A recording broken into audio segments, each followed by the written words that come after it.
bar. Alright. Do you need anything else from me? There's water. I don't think so. I Great, think great. your work here is done. Thanks so much.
You're not Professor Harrison, are you? Yes. Can I put this microphone on you? Oh, It won't be going to the room, but it's for backup, yeah. for the Okay. live stream. Sure. Thank you so much. And it looks like your presentation is working. Which is always good. Yeah.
everyone. This is the second half of the Science and Religion from Conflict to Celebration Symposium. My name is Ali Reza Dustar. I'm faculty co-director with Wilhelmine Otten of the Marty Center for the Public Understanding of Religion. It's my pleasure now to introduce Professor Peter Harrison, who is a professorial research fellow and director of the Institute for Advanced Studies in the Humanities at the University of Queensland, Australia. This spring quarter, he is the Sara H. Schaffner visiting professor at the University of Chicago. Some of you may be enrolled in his course on the theological genealogies of modernity, a course that I wish I could take. I'm on leave, so that's why you don't see me in that class. Professor Harrison is an intellectual historian with interests in the early modern period, secularization, and the relations between science and religion. His 10 books include The Territories of Science and Religion, published in 2015 by University of Chicago Press, which won the 2016 Aldersgate Prize, and most recently, After Science and Religion, which he co-edited with John Milbank. Please join me in welcoming Professor Harrison.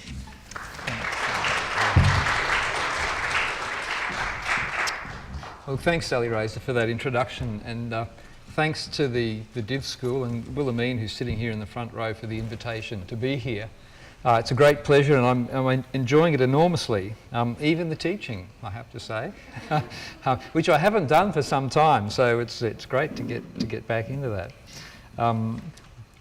We've had a great day so far, and I won't say the best is yet to come, but I'm sure it will continue along the same lines.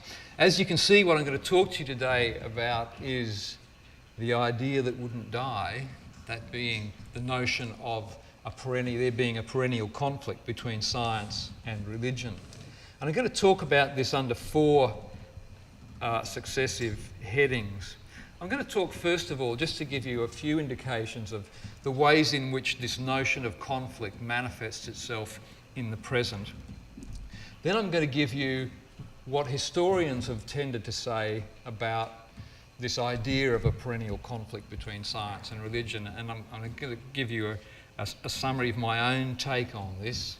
And then I'm going to give you a much more coarse-grained version of an answer to the question that Adrian addressed this morning about where does this notion of conflict come from, but crucially also why it persists in spite of the evidence against it, which really will take me very briefly to the 4th point, although hopefully as we go through the talk I will have already given you much of the answer to that question.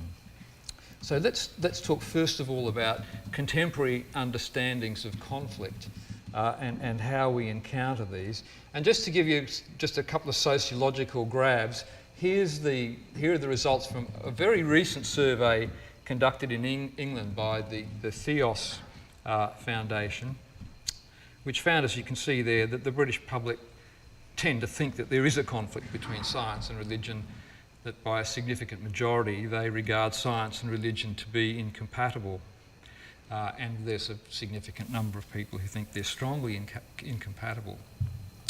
Now, the interesting thing about this survey is that if we change the question slightly to talk about a specific science and religion in general, the numbers think that there's conflict reduced significantly.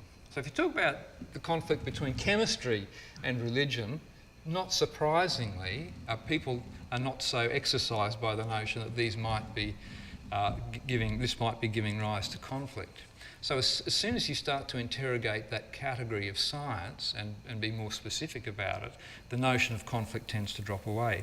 Ditto with religion. If you talk about science in general and a specific religious tradition, say science and Judaism or science and Buddhism, again people tend not to see the conflict in such stark characteristics. And again, I think what this suggests is that the categories themselves are doing a lot of the work in the conflict narrative, these categories, science, these big generalisations, science and religion. Indeed, part of the burden of the Territories of Science and Religion book was to suggest that, in fact, the very notion of conflict is to a large extent a function of how these categories are understood or conceptualised. So there's the pattern for Britain. It's harder to come up with more contemporary data for the US, although Elaine Eklund, who's a sociologist at Rice, has done a lot of really interesting empirical work on this, as has John Evans at UC San Diego. And these sociologists, I think, are doing some of the most sophisticated empirical work on this. Now, Elaine is a glass half full kind of person, and so you'll see that she has characterised it as nearly half of evangelicals, and in brackets, believe it or not, view science as religion as complementary, and overall 38% of Americans view religion and science as complementary. Now, if you were the glass half empty kind of person, you might express it this way, which matches more what you would see in the UK, that more than half of evangelicals don't think that science and religion are particularly compatible, and overall 62% of Americans don't view religion and science as complementary. So it's a similar pattern to the UK, and I'm not going to burden you with sociological data from everywhere, but you can see the general pattern is if you ask people in America or Europe whether science and religion are compatible, they'll tend to say probably not. So that's one part of the story. Now, we can look then at some of the usual suspects in the propagation of this idea. So Richard Dawkins, The God Delusion, a book that's somewhat old and you may say dated, but here's the Richard Dawkins take on the relations between science and religion, which is entirely predictable in a way. But the interesting thing about it is he wants to argue in this context, don't think about science and religion as being independent of each other. That's the view often associated with the non-overlapping magisteria, often associated with Stephen Jay Gould. And this was just one of the many differences that Dawkins had with Stephen Jay Gould. But the last claim is the interesting one. Religions have historically always attempted to answer the questions that properly belong to science. And so here's a conception of science and religion as competing for the same explanatory territory, and this is something that is imagined to be a perennial aspect of science and religion, that they attempt to explain the same things, and on this model, science actually gives you the true answer to the question, and religion gives you some mythological or false answer. Now, we get more of the same from the rest of the New Atheist gang. Sam Harris, science and religion conflict, it's zero sum. As a consequence of that, you can't have both. If you want to be scientifically committed, you can't be religiously committed. If you want to be religiously committed, you can't be scientifically committed. That's the story that Sam Harris would like us to believe. And there are a number of books that have come out more recently that will argue something along those lines. Jerry Coyne, one of University of Chicago's own, a distinguished evolutionary biologist, wrote a book, Why Evolution is True, and then astounded by the fact that not everyone seemed to sign up to this notion, published another book, Faith versus Fact, about why science and religion are incompatible. And the interesting thing I think about Jerry Coyne's book is that it's constructing this distinction not merely in terms of conflicting content, but really in terms of what we might call conflicting epistemic values, by which I mean he wants to suggest that there's some kind of moral epistemological failing on the part of people who resort to faith when they ought to be resorting to just the facts, ma'am kind of approach. And that's the distinction between science and religion. And it's interesting, Adrian this morning introduced us, I think, to a moral dimension to this putative conflict, which I think is actually key to understanding where the heat in the debate comes from. That it's not the doctrines per se, and again it's interesting if we, again adverting back to Adrian's talk this morning, that chemistry was actually the science that was supposed to be generating the conflict. But the real issue was to do, I think, with the moral dimension, which is to say that there's a moral failing on the part of religious people who fail to take the facts of science seriously. Scientists, by way of contrast, are kind of models of the right kinds of epistemic virtues to which we should all subscribe. And just to give you another example, Eve Gingras' Science and Religion, an impossible dialogue. Why is the dialogue impossible? Because it is generated from different epistemic standpoints or different epistemological commitments, and that just gets us back to the faith versus fact distinction of Jerry Coyne. One last thing, relatively recently, the remake of Cosmos, or I forget how you guys say it, or how the original, anyway, you know the series. And this is the notion that when scientific revolution, what happened was that knowledge conquered fear. So again, you've got this generic characterisation of science understood in terms of knowledge, religion understood in terms of fear. So far then, if you look at how, if you survey populations, people tend to think science and religion are in conflict.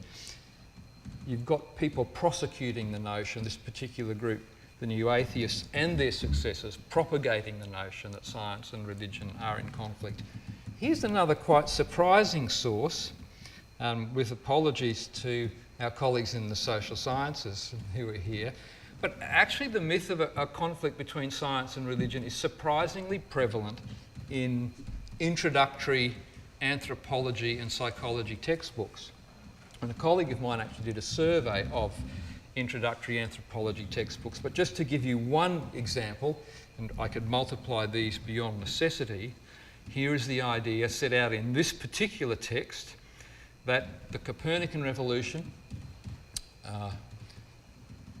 the Copernican notion that the sun was the centre of the solar system, this actually became the moment from which disagreements between science and religion became a persistent perennial feature of Western culture.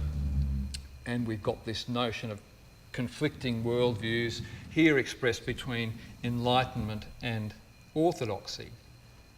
So although we often tend to think in the academy the notion of science-religion conflict is far less prevalent, that I think is true for those of us who operate in the enlightened humanities side of the university. The social sciences, or some of them, certainly less so, and particularly I think in England and Australia. And the sciences, by and large, there's not such a heated discussion there. And again, there's interesting sociological data on the commitments of, say, scientists versus social scientists versus, and if we include historians amongst social scientists, as you do here, I believe, it's very interesting that people in the humanities actually subscribe to conflict more than people in the natural sciences, and the social sciences perhaps more than all. Now, the obvious case, I think, where you find conflict, and it's particularly in this country, is some elements of conservative evangelicalism where you have commitment to the view of young earth creationism. And of course, to make the connection, we have to say, well, young earth creationism stands in for science as a whole. That is also, or evolution stands in for science as a whole, perhaps I should say. And it's worth just thinking about. This is Answers in Genesis, a cartoon from one of their publications, which I think really sums up the issues for them. Now, Adrian, I want to ask you, Psalm 11:13. How are we going there? Anyone?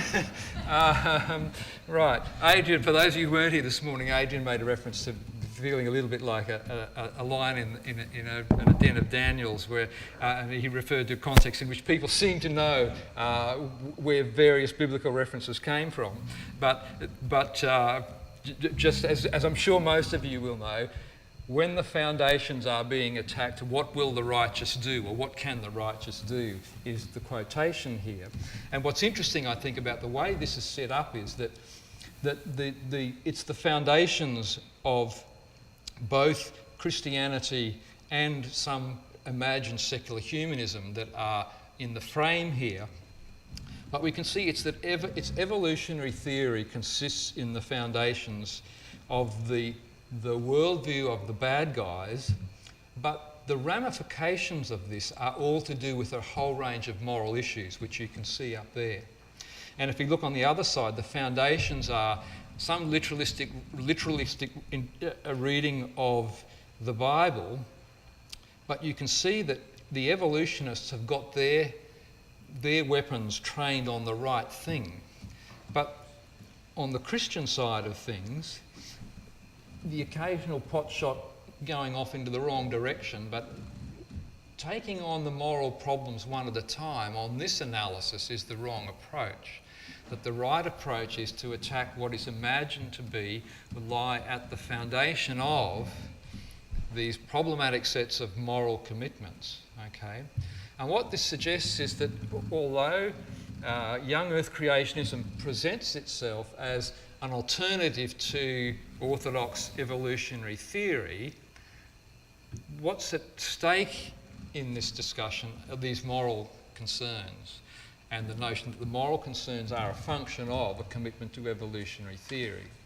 So again, the heat here is not necessarily between two competing doctrinal commitments as such. It's a function of what are imagined to be the moral implications of this set of commitments. Okay?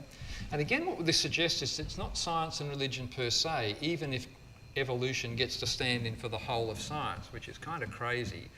But even granted that, the problem is really, certainly on the side of the young Earth creationists, it's these moral questions. Okay, so I think often we misunderstand this, and what this means is that you can write as many books as you like about why evolution is true, but unless you're somehow going to deal with these moral questions, the particular audience you're attempting to address is not going to be interested in that.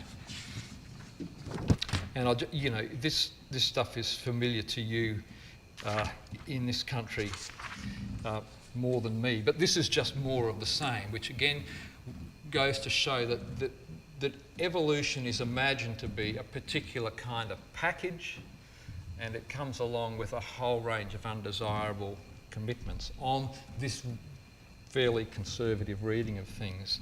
So if you're in a conversation and Hitler gets mentioned, you've really kind of, well, you know the trope. Okay, so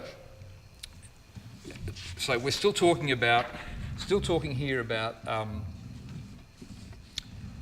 the conflict thesis. Now, as a historian, my interests are historical, but what's interesting in these contexts, that whenever you get contemporary manifestations of this conflict, what often happens is that you get a reference to putative cases of conflict in the past, and these are imagined then to typify the necessary perennial relations between science and religion, of which this recent contemporary flare-up is just one manifestation. So you can see here, this is from one of Weekend Australian, obviously from Australia. But the key thing here is that we have a contemporary controversy over evolution, and then in the second paragraph we get this reference to previous historical incidents of this imagined conflict. In this case, the idea that people in the Middle Ages believed the Earth was flat and were not keen to think it was round. Now, we know that to be a complete myth. People in the Middle Ages didn't in fact think the Earth was flat, but that's another story. And then Galileo, who was really emblematic of science-religion conflict. And again, I think it was interesting in Adrian's talk this morning how for Carlyle, Galileo was emblematic of science and religion conflict. And then interestingly, subsequently in the late 19th century, following the promulgation of the papal encyclical by Leo XIII, it's not Humanae Vitae, it's Humanum Genus, I think, where he said Marxism is just the worst thing, that he got stuck into the Masons as well, and who responded by getting together and getting the statue of Bruno. So Giordano Bruno then becomes, because he was martyred, of course, by by the Inquisition, then becomes also another kind of heroic figure in the science and religion struggle, although Bruno's contributions to science were probably on the negative side rather than on the positive side. But nonetheless, part of the construction or the understanding of contemporary conflict between science and religion is a commitment to a view that these must necessarily have been perennially opposed, and we can give instances from the history of science that show that to be the case. Okay, so that's just the very quick overview of the different contexts in which we find science-religion conflict manifested and some of the background to those. Now, let's move on. What do the historians say? And what the historians tend to say is really summed up in the very first dot point, but I'm going to go through the other three because I think we can actually get a bit more leverage on this conception. And what the historians of science say is there's no perennial conflict between science and religion. It's really complicated. It's complex. It's not that simple. So, for example, we go right back to the 80s for this book edited by Lindbergh and Numbers, who say, and this is an edited collection where they've got historians of science to chime in on various episodes in the history of science. Almost every chapter portrays a complex and diverse interaction, and you can't reduce this to just harmony or conflict. And then more recently, John Hedley Brooke, who was the first Idris Professor of Science and Religion at Oxford. A very important book. And here again, he's just saying what serious scholarship in the history of science shows is you can't have a general thesis. It's complicated. And that then becomes the kind of fixed idea for historians of science thereafter when addressing this problem. And you don't need to attend to all these titles, but I'm just going to give you an indication of the number of them that there are, most of them saying something like, history of science and religion is complicated and complex. It's not simple. So it's just the numerical weight of numbers that I'm tempting to put across here. Territories of science and religion. I should say there is a brochure at the door that will give you a discount on this. University of Chicago Press is well represented in this space. They're probably the leading publisher of history of science. They even publish Adrian John's work here, and again, check the catalogue for the most recent books. So the story I'm telling here is one about the history of the Western sciences, but even looking further afield, we can say that the story is told by historians is a much more complicated one. So this is George Saliba on the contributions of Islamic science. It's a controversial book, but I think basically on the right track. The standard view, well, one standard view is that Islam, if you think Christianity and science are opposed to each other, Islam and science is even worse, although they get some credit for doing a little bit of work in the Middle Ages, and the standard view there is that they did the handiwork of passing on to Western Europe the Greek text, and then Western Europe did all the hard work. Now, this tells a rather more revisionist story about the substantive contributions of Islamic science in the Middle Ages. Ali Reza's book on the Iranian metaphysicals, which helps complicate the categories that we apply to this discussion, and the categories, the basic ones would be science and religion. Once you start to do the nitty-gritty work on the ground, you find that people aren't operating with these simplistic ways of dividing up the territory. And I think Ali Reza's book, without wanting to speak, you can speak for it yourself, but what it shows nicely is that this science-religion distinction just doesn't seem to work in a number of very interesting cases once you do some tightly focused anthropological work. And just to move to an entirely different tradition, Don Lopez's book on Buddhism and science, and the basic story here is that, interestingly, you get this account of Buddhism as a more compatible religious tradition to science than any of the others. Sam Harris, the new atheist, for example, fancies himself as a bit of a Buddhist because he's fallen for this story about Buddhism and science being more compatible. But as Lopez tells the story, this is part of the imposition of a Western construction of religion onto Buddhism. Buddhism as a religious tradition, overstating it somewhat, being a kind of Victorian invention. So it's the construction of a notion of religion that gives you this particular relation between science and religion, in this case a positive one.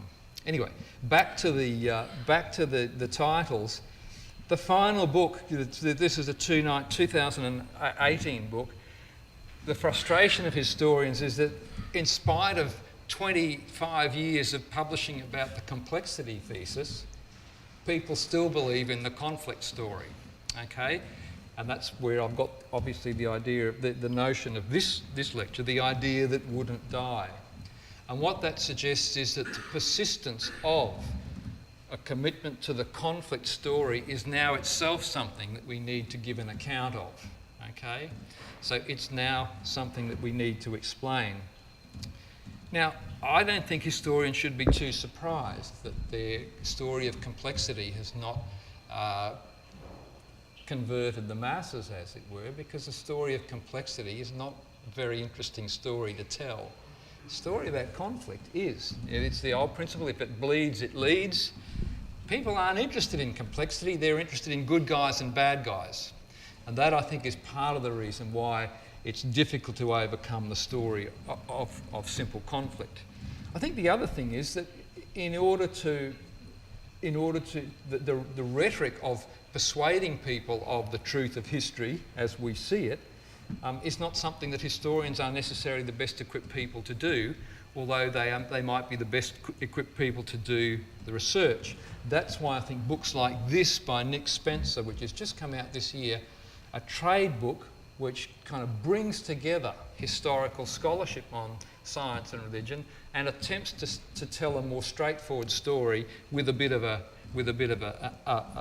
plot line and a story arc. And given our distinguished speaker who will speak next, we also need allies who have access to audiences. And if I backtrack for a second, the difficulty of attempting to persuade people about a truth that's been established within the academic community rather than the community at large is a generic problem that we know about well from science communication. So what we know is if you have scientific knowledge about the efficacy of vaccines, for example, and you have a population or a segment of the population who is resistant to that, giving them information doesn't change their minds. And in fact, if you give them information that is contrary to what they believe, sometimes it will actually confirm them more strongly in their views that are incompatible with the scientific truth as we know it. And the rhetoric of science communication then requires that you actually have to establish a trust relationship before you can actually communicate, how it really is. And therefore, in the instances of things like vaccine hesitancy, what you need is communities where you have a trusted person who can actually communicate the relevant information. And that is far more effective than scientific experts getting up and telling the story.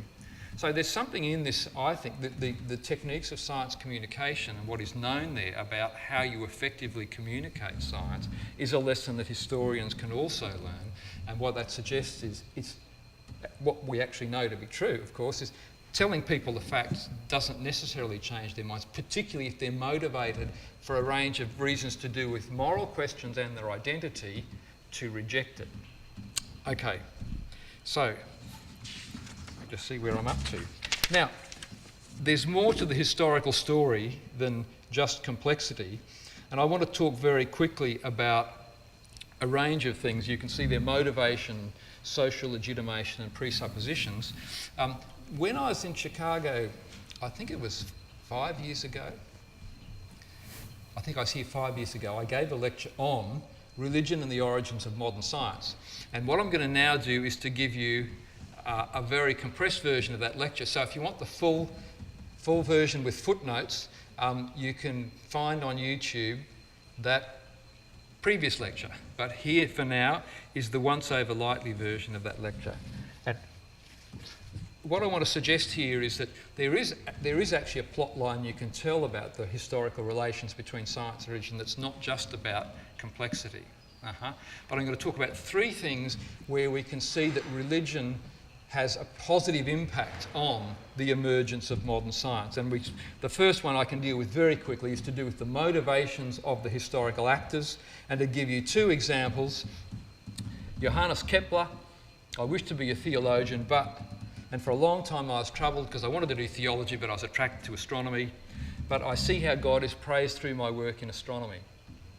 Now, there's a longer story here about Protestant notions of vocation, because Kepler was a Protestant. But what he's saying here is that he's motivated to scientific activity on account of his religious commitments. Robert Boyle, the English, we could say one of the fathers of experimental philosophy, a similar view. And here Boyle articulates a notion of natural philosophers or scientists as priests of nature, but he doesn't use that phrase in this context. But what he wants to argue is that being engaged in scientific activity is inherently more religious than being engaged in traditional sacerdotal priestly activities in an ecclesiastical context. So these are just two quick examples of the ways in which some of the key actors in the scientific revolution are motivated, or say they are motivated, by religious considerations to pursue their scientific vocations. Now, not all of them did. I mean, Descartes was a bit reluctant, for example, to confess to his motivations, but certainly we do have examples of motivations. And this brings me to the second element, which is social legitimation. Now, that sounds a bit obscure at this point in time, but here is one way of framing the question of the rise of science in the West. And the question could be why in the West and why in the 17th century did we get the rise of science? If you look at we can't run the experiment in the laboratory and work out what the variables are, but we do have the benefit of cross-cultural comparisons. And we see science in other cultures, in other times. We see it in ancient Greece, we see it in medieval Islam, we see it in China, we see it in India. So the question is not to do with origins per se, the question is to do with the persistence and consolidation of science. And the distinctive thing about what happens in the West is that science persists, it consolidates, it becomes a permanent and central feature of the culture, it provides the epistemic model for knowledge in the West, and that's what is unprecedented. So what we need to explain when we're giving account of the rise of science in the West is not just people coming up with scientific notions, but it's what is it that gives science the impetus and oomph that moves it to the centre of the culture and gives it permanence and persistence. And the answer to that question is it's to do with a set of values. And again here we have the notion it's not about doctrines, it's about underlying values that legitimate this activity or give it social legitimacy. And those questions are invariably moral questions. Now, what are the sorts of values that give science its legitimacy? Well, on my account, they turn out to be inherent to the Christian or the Judeo-Christian or the monotheistic tradition, generally speaking. But let me give you the most influential articulation of the question about why science in the West and when. And it was articulated by Joseph Needham, the Cambridge sinologist who was the originator of this fantastic long-term project, Science and Civilization in China. And so here's the thesis. China is ahead of the West technologically throughout the Middle Ages. What happened? Why didn't it consolidate? Well, here's Needham's answer, or his partial answer. Okay? Well, this is his question. Why? Okay, the Needham question it's called.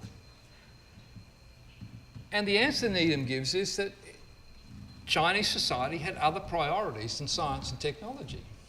And they were to do, if you look at the Chinese civil service exam, for example, it was if you were educated in what we would call the humanistic disciplines, that was regarded as more important than either economic activity or science or technology. And so what did Chinese parents want? What did the wealthy merchant class of Chinese parents want for their children, their first son, for example?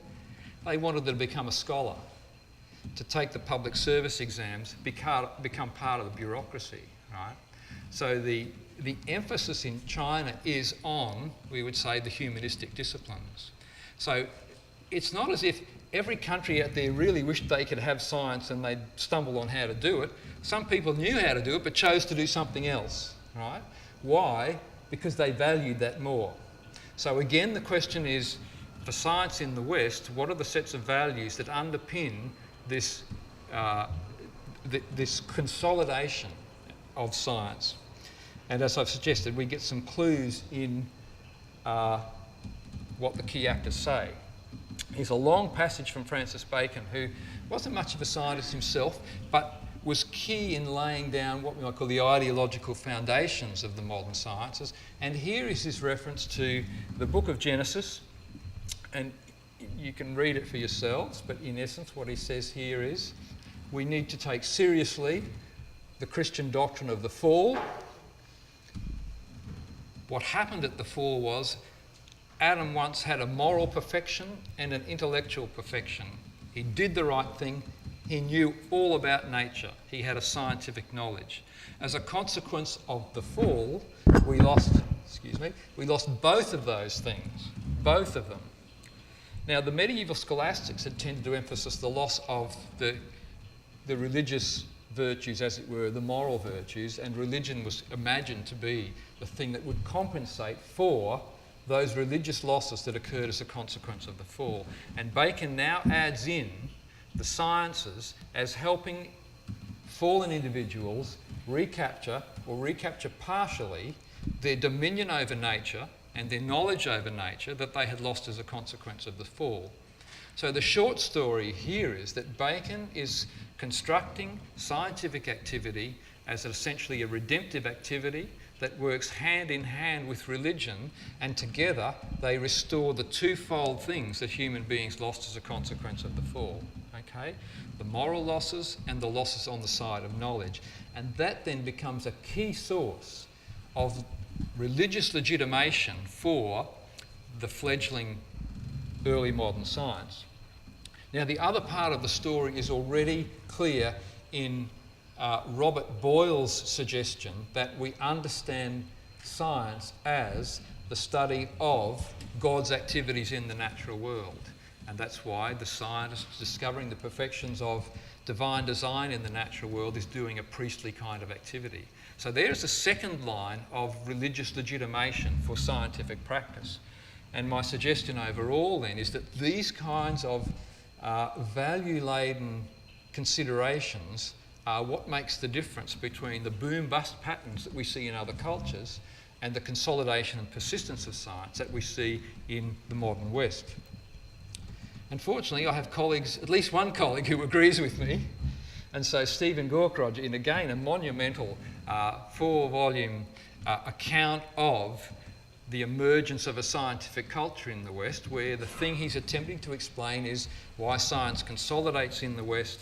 And the basic argument here is that how we account for science in the West is at the level of legitimation and consolidation, and it's the capacity of the sciences to harness these religious values that we see in Bacon, in Boyle, and in others. And that's what initially gives science the impetus, and eventually, of course, it loses the training wheels and continues on, right? That's a part of the story I'm not going to tell you about. The final thing I want to talk about in terms of the religious contributions to the emergence of modern science is to do with the presuppositions of scientific activity. And here we have the laws of nature. Now, interestingly, this is one of the things that Joseph Needham identifies as a difference between the West and other scientific cultures. The conception of laws of nature is a 17th century innovation. Prior to that, the regularities of the natural world were understood in Aristotelian terms as to do with the inherent essences and powers of natural objects. In the 17th century, with the demise of this Aristotelian conception, natural objects are evacuated of their inherent powers, matter becomes inert, and the only thing that makes it do anything at all is the fact that God directly, through the exercise of his will, moves matter in mathematical, law-like configurations. And Descartes will say this explicitly. We call those laws of nature because they are divine injunctions that God, through the direct activity of his causal will, pushes around the particles of matter. Now, as I say, Descartes is the originator of this idea. It's adopted by the gang over the channel. So here's Robert Boyle talking about the origin of laws of nature. They did not necessarily spring from the nature of matter. They're not inherent in matter, which is the Aristotelian conception. And interestingly, Leibniz will continue with that notion. They depend on the divine will of the author of things. So this constant dependent, moment by moment, on the divine will gives rise to this distinctive notion of laws of nature. So we'll see it in Newton, who says, or Roger Coates says in the preface to the second edition of Newton's classic work, the Principia Mathematica, the business of true philosophy, he means natural philosophy or science, is to inquire after the laws that God chose to, when he founded the world, not the laws he might have done had he so pleased. So here then we get an impetus for empirical investigation. We can't directly intuit what God would have arbitrarily chosen for his laws. We need to investigate the natural world, but when we encounter mathematical regularity there, what we're encountering is the particular order that God has willed for the creation.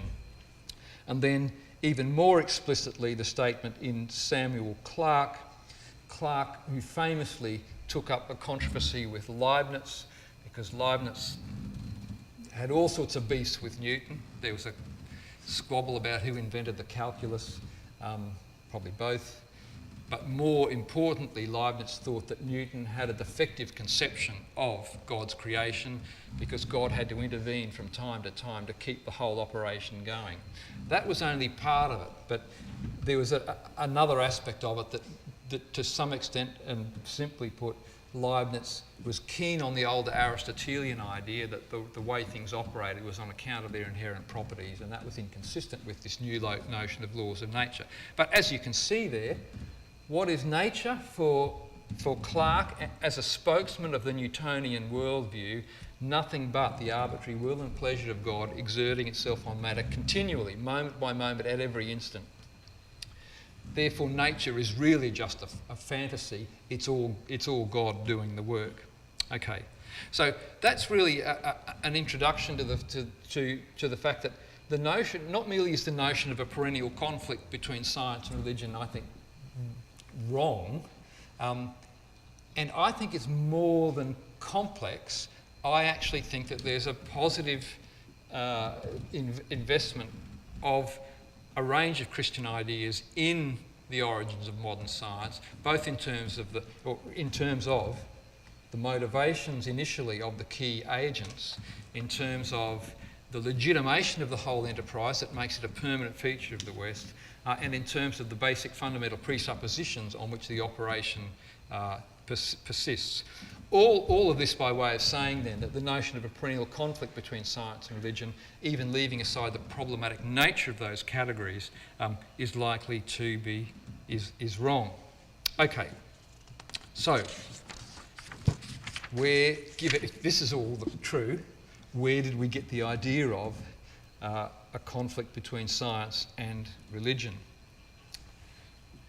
Well, Adrian's already introduced us to some elements of the case, and it's interesting in that case, I think, that both morality and politics are involved.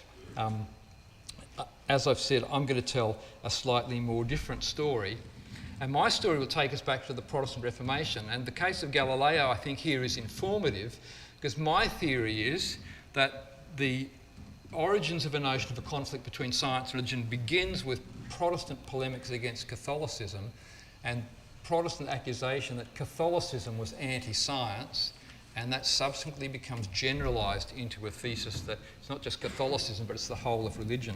So if you look in someone like Bacon, speaking on behalf of the Protestants, what he says in this passage is that the scientific revolution is just part of a general reform of the kind that we see in the Protestant Reformation that is providentially ordained.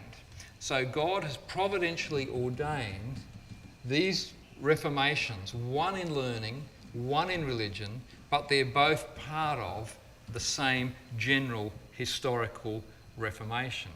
Now, what will follow from this is that Catholicism is on the wrong side of history, and it's not part of this general reformation. Although, interestingly, Bacon will actually make some concessions and say, well, the Jesuits, they're not too bad. But apart from that, who thought we'd hear good things being said about the Jesuits by anyone, really? Certainly at this period, during this period. The next part of the story is when Enlightenment philosophes take this Protestant conception and universalise it to the whole of religion. And just to give you an example from the kind of famous monument of the Enlightenment, the Encyclopedia by Diderot and D'Alembert. Here's from the preliminary discourse to that great work. So religion is supposed to be about morals and regulating our life, but some theologians, Inquisition, thought it was about the system of the world. So here's the Inquisition, and here's the celebrated astronomer Galileo now becoming the emblematic figure. And the Protestants were happy enough with this because it was Catholicism, but this is now generalised to the whole of religion, okay? And then we start to get the historical events that are intended or meant to typify this kind of conflict. So Christopher Columbus, the spherical world, the flat earth myth starts with already these guys starting now to come up with historical instances that they imagine to be indicative of a conflict between science and religion. This then becomes a general theory of historical progress. We see, for example, in Condorcet's famous sketch for a picture of the progress of the human spirit, the triumph of Christianity then is the signal for the complete decadence of philosophy and the sciences. So now it's not just Catholicism that's the roadblock to science, it's religion and Christianity in general. And we get more of the same. So there are some people then, well, most of us actually are heirs to this Enlightenment theory that suggests that we are now heirs to this notion of rationality understood in terms of opposition to the obscurantism of religion. So in his story about the Enlightenment, Dan Edelstein will then say what the philosophers do is they appropriate the new science for their polemical purposes, and they therefore, superstition and scholasticism become the bad guys, and the Enlightenment is defining itself over and against this conception of religion. And in the 21st century, we become heirs to this conception of the Enlightenment as this liberation from superstition. For Edelstein, it becomes a master narrative of modernity, and it's part then of the air we breathe. And that's why the conflict story then becomes, in a sense, second nature. Why? Because on this account, if Edelstein's right, and I think he is, this is part of the intellectual air we breathe. And just to give you an instance of how that might be the case, not recommending you buy either of these books, but Steven Pinker's Enlightenment Now is precisely the kind of book that epitomises the notion that we've internalised an Enlightenment conception that wants to suggest that there's a perennial conflict between science and religion. And what we now desperately need is reason, science, humanism and progress. When do we want it? We want it now. And what do we don't want? We don't want religion and superstition. Okay? So that's that kind of trajectory. So that's the first story. Second story, very quickly, the social sciences, as I've suggested. I think that this story is to some extent baked into the DNA of the social sciences. And of course, the father of the social sciences is Kant, and this is Kant's famous story that our stages of knowledge move ineluctably through these three phases, from the theological stage to the metaphysical stage to the scientific stage. If that's an understanding of history, it's one that's completely complementary to the philosoph story of progress, and indeed it follows on directly from that. The early anthropologists of the 19th century, Fraser, will have a similar tripartite story about progress, although magic will often be slotted in at the ground level there. We will see it in this guy is the first president of the American Sociological Society. This is his very popular sociology textbook, and the whole aim of sociology then, the sacred mission of sociology, to use Christian Smith's phrase, the sociologist at Notre Dame, who's talked about the sacred mission of modern sociology, is actually to dispel the superstition of religion and explain social organisation on purely naturalistic principles, these supernatural conceptions all being false. This progressive conception also finds itself, interestingly, into the very origins of the discipline of the history of science, pioneered by George Sarton at Harvard, who introduced history of science as a university discipline at Harvard. And we can see here this subscribing to the warfare thesis or the conflict thesis. So you talk about, so he talks in the very first line about Kant being the originator of the history of science. And interestingly, he's also a big fan of John Draper, who we heard about this morning as one of the touted founders of the conflict myth. And I'll just give you one more example. So again, we don't multiply entities beyond necessity. But in John Stuart Mill, who it's fair to say was not a big fan of the positivism of Kant, nonetheless we get a similar story about the natural growth of human civilizations from conceptions of religion towards something like a rational account of what's going on.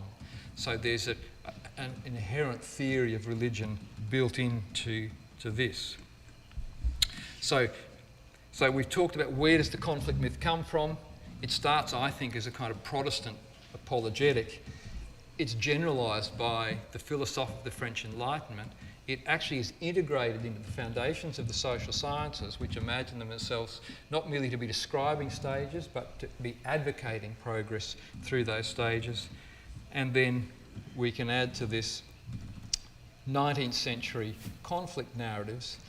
Now, Adrian has rightly suggested that when we talk about these conflict narratives that we associate with John Draper and Andrew Dixon White, and it's true that the conflict story predates these guys. Why they're important is that they were so massively influential and their works were translated into so many different languages.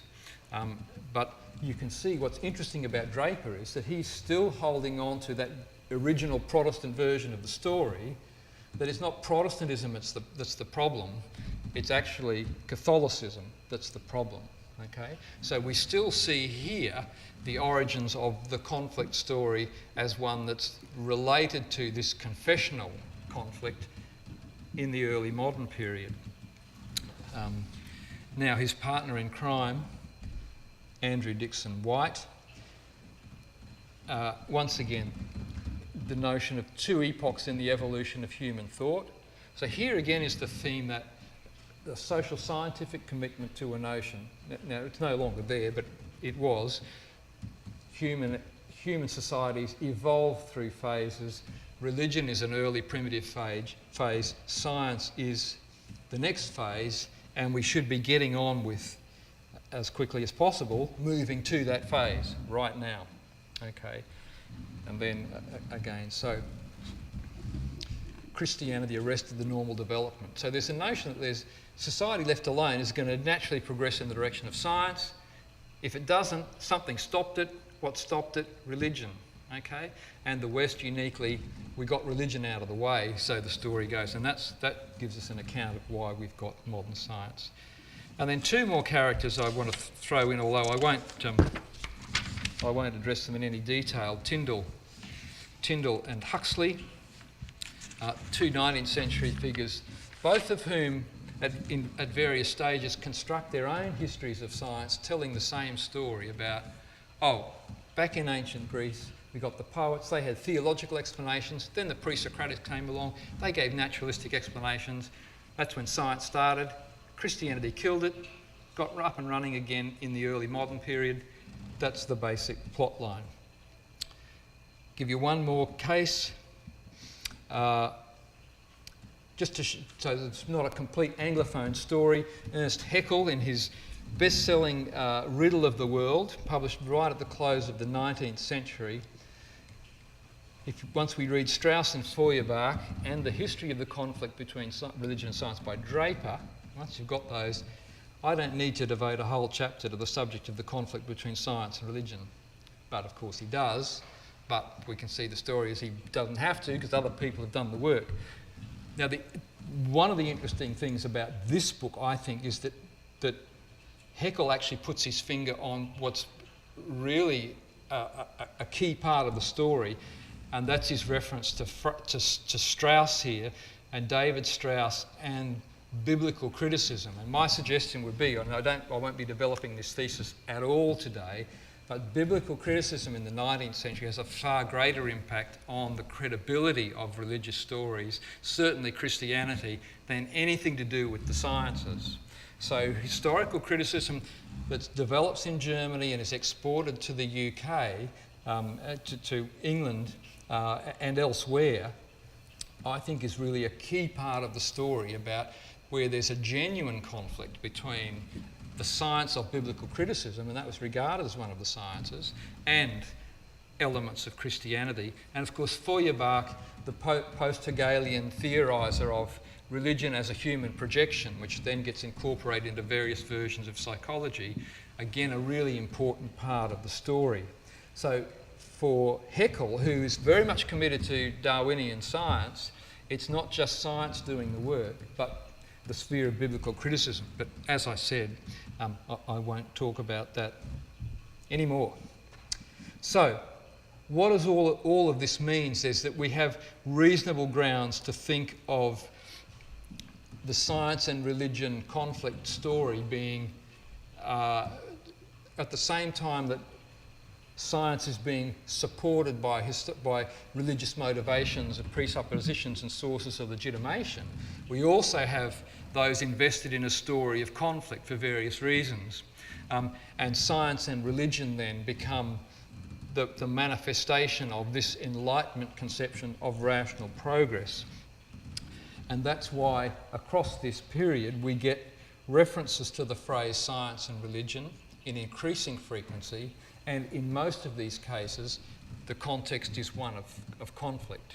So this graph kind of tells the quantitative story of how the science and religion conflict myth emerges. So, time to wrap up. Very quickly then, what can we say about this idea that would not die? Well, first of all, I think we're mistaken if we think this is about conflicting doctrines and scientific claims about the world versus religious claims about the world. And as I think Adrian brought this out nicely with the notion that it's chemistry that's perceived to be the problem in the 19th century. It becomes evolution. It could well be Big Bang cosmology or whatever, but these tend to be pretexts for, or occasions for, the exposing of what is much more fundamental kind of conflict. And that's, as I've suggested, at the level of morals. So foundational then to our big stories that are part of our self-understanding in the modern West is this conflict narrative. So progress, enlightenment, secularisation, disenchantment, these are all regarded as characteristic of secular modernity, and the conflict myth is implicated, I think, in those kinds of stories. The conflict thesis is also integral to the boundary policing work that establishes the borders of modern science. And it's also important to the personal identity of some scientists, that they imagine themselves to be epistemic grown-ups and not susceptible to believing the superstition of religion. But I haven't talked much about the boundary policing work. You're going to have to buy the Territories of Science and Religion book to get that full story. Two more.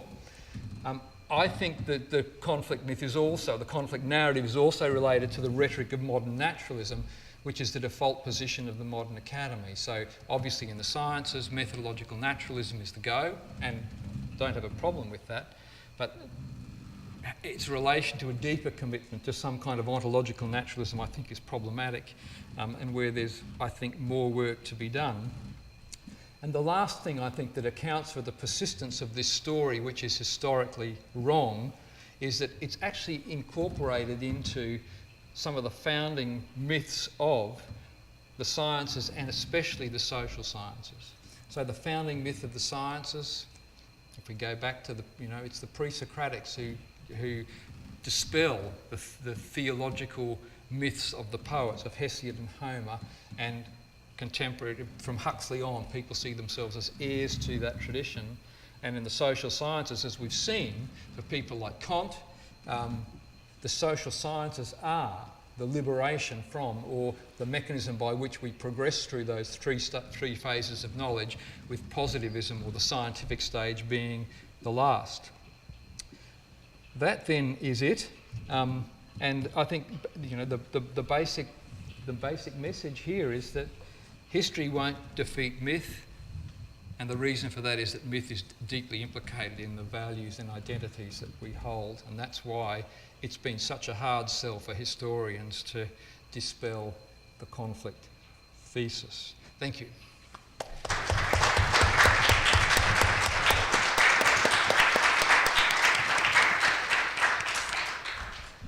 Thank you so much.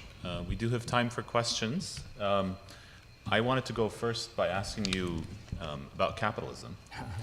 I think the account you give, I'm going to sort of play a kind of Weberian role. Yeah. So the account you give of the moral commitments of sort of Protestants, right, as driving to some extent the conflict thesis.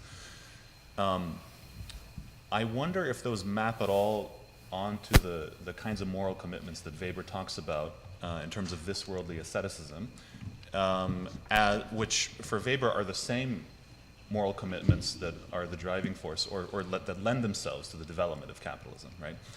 Yeah. And the second part of that question then is there a point at which that if this begins as something as a conflict that in some ways is a conflict about the rise of capitalism, is there a point at which that is no longer the case? Because I think right now, insofar as we hear about the conflict in the Western context at least, it seems like it's a debate within capitalism itself, rather than one that maps in any way onto a kind of capitalist versus anti-capitalist discourse. Yeah. Okay, so that's a good question. So I've told you a bit of a narrow slice from my personal perspective, as students in my class will know, I'm a big fan of the Weberian thesis generally, because I do think Protestantism mobilises a whole range of very interesting things. And this is not to say that Catholicism doesn't respond to these in its own way, but there is something about the Protestant ethic. And there is something also, I think, about... So to give you another example of the disenchanting elements of Protestantism, Protestantism also constructs its own staged history, and that staged history is understood not merely in terms of the corruptions of medieval Catholicism that are then overcome by Protestants, but this age is an age of miracle working, and the Protestants want to get rid of miracle working and restrict it to essentially the first 3 centuries of the Christian era. And after that, it's all papist superstition. And certainly the contemporary miracles performed by Catholics are regarded with deep scepticism. So Calvin will say they're the works of the devil and so on. So you've got in Protestantism this inherently, I think, desacralising aspect. The other part of it is that they restrict the channels of sacramental grace by critiquing the 7 sacraments and so on. And then to get to the ethic part, it's related to this conception of vocation that we see in Kepler, but also the worldly orientation of the disciplinary focus of what was once the monastic orders. So, and part of that then is to do with scientific activity, is part of that general mundane, secular activity that is given divine sanction as a genuinely religious vocation, and that's part of the priest of nature story. Now, as for capitalism itself, this is probably not, I'm not directly answering your question here, but I think the interesting story then is how both contemporary science and capitalism become decoupled from their original theological, moral, motivations, as it were. And I think for science that starts to happen in the 19th century, and I'm not sure about the story for capitalism. But part of it is just an internalisation of the relevant virtues, and again, the really interesting comparator between the Middle Ages and the later story of early modernity is the way in which the vices of greed and avarice become miraculously transformed into, if anything, to some extent, virtues. And again, I think part of the story here is the necessary underpinning of transformations to our moral conceptions that make both the scientific enterprise and capitalism possible. And the case of the sciences, curiosity, I think, is the really interesting one, because in Augustine, curiosity is a vice. It's a vice related to pride. And so in the early modern period, you have to get a transformation of curiosity such that it takes on a positive valence. And so we get a range of the whole realignment of the virtues. And part of this, I think, is also related to the collapse of virtue ethics as a going concern. But, sorry, I should stop right there, but it's a really fascinating question about how all of these things tie together. But I think, long story short, I think there's a lot to the Weberian story. Yeah. Thank you. I think, is there a mobile microphone that we can pass around for questions?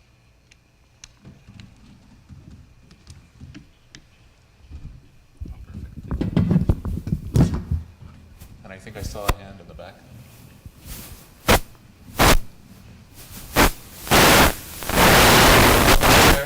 And then over here. Yeah, thank you. Thank you for the presentation. I think what you just mentioned is, in your presentation, this consolidation between the science and the Christianity thought, especially in the 17th, 18th century and in the prehistory for the science, is very compelling. But I'm interested in if we think through the history of science and technology and its development in the Western, from the prehistory to the modern day, there's some a shifting on the paradigmatic or the paradigm of science that happened within the Western history. And one way to describe it is from a mechanical Newtonian, right? This paradigm of understanding the science and technology to say Einstein or today's information age state, which is more organic, right? Emphasize more on the communication. This paradigm. I'm just wondering, this shift of the paradigm within the history of science and also on the nature, is it also should it be understood in the Christianity's paradigm, or it kind of poses a certain question to that paradigm?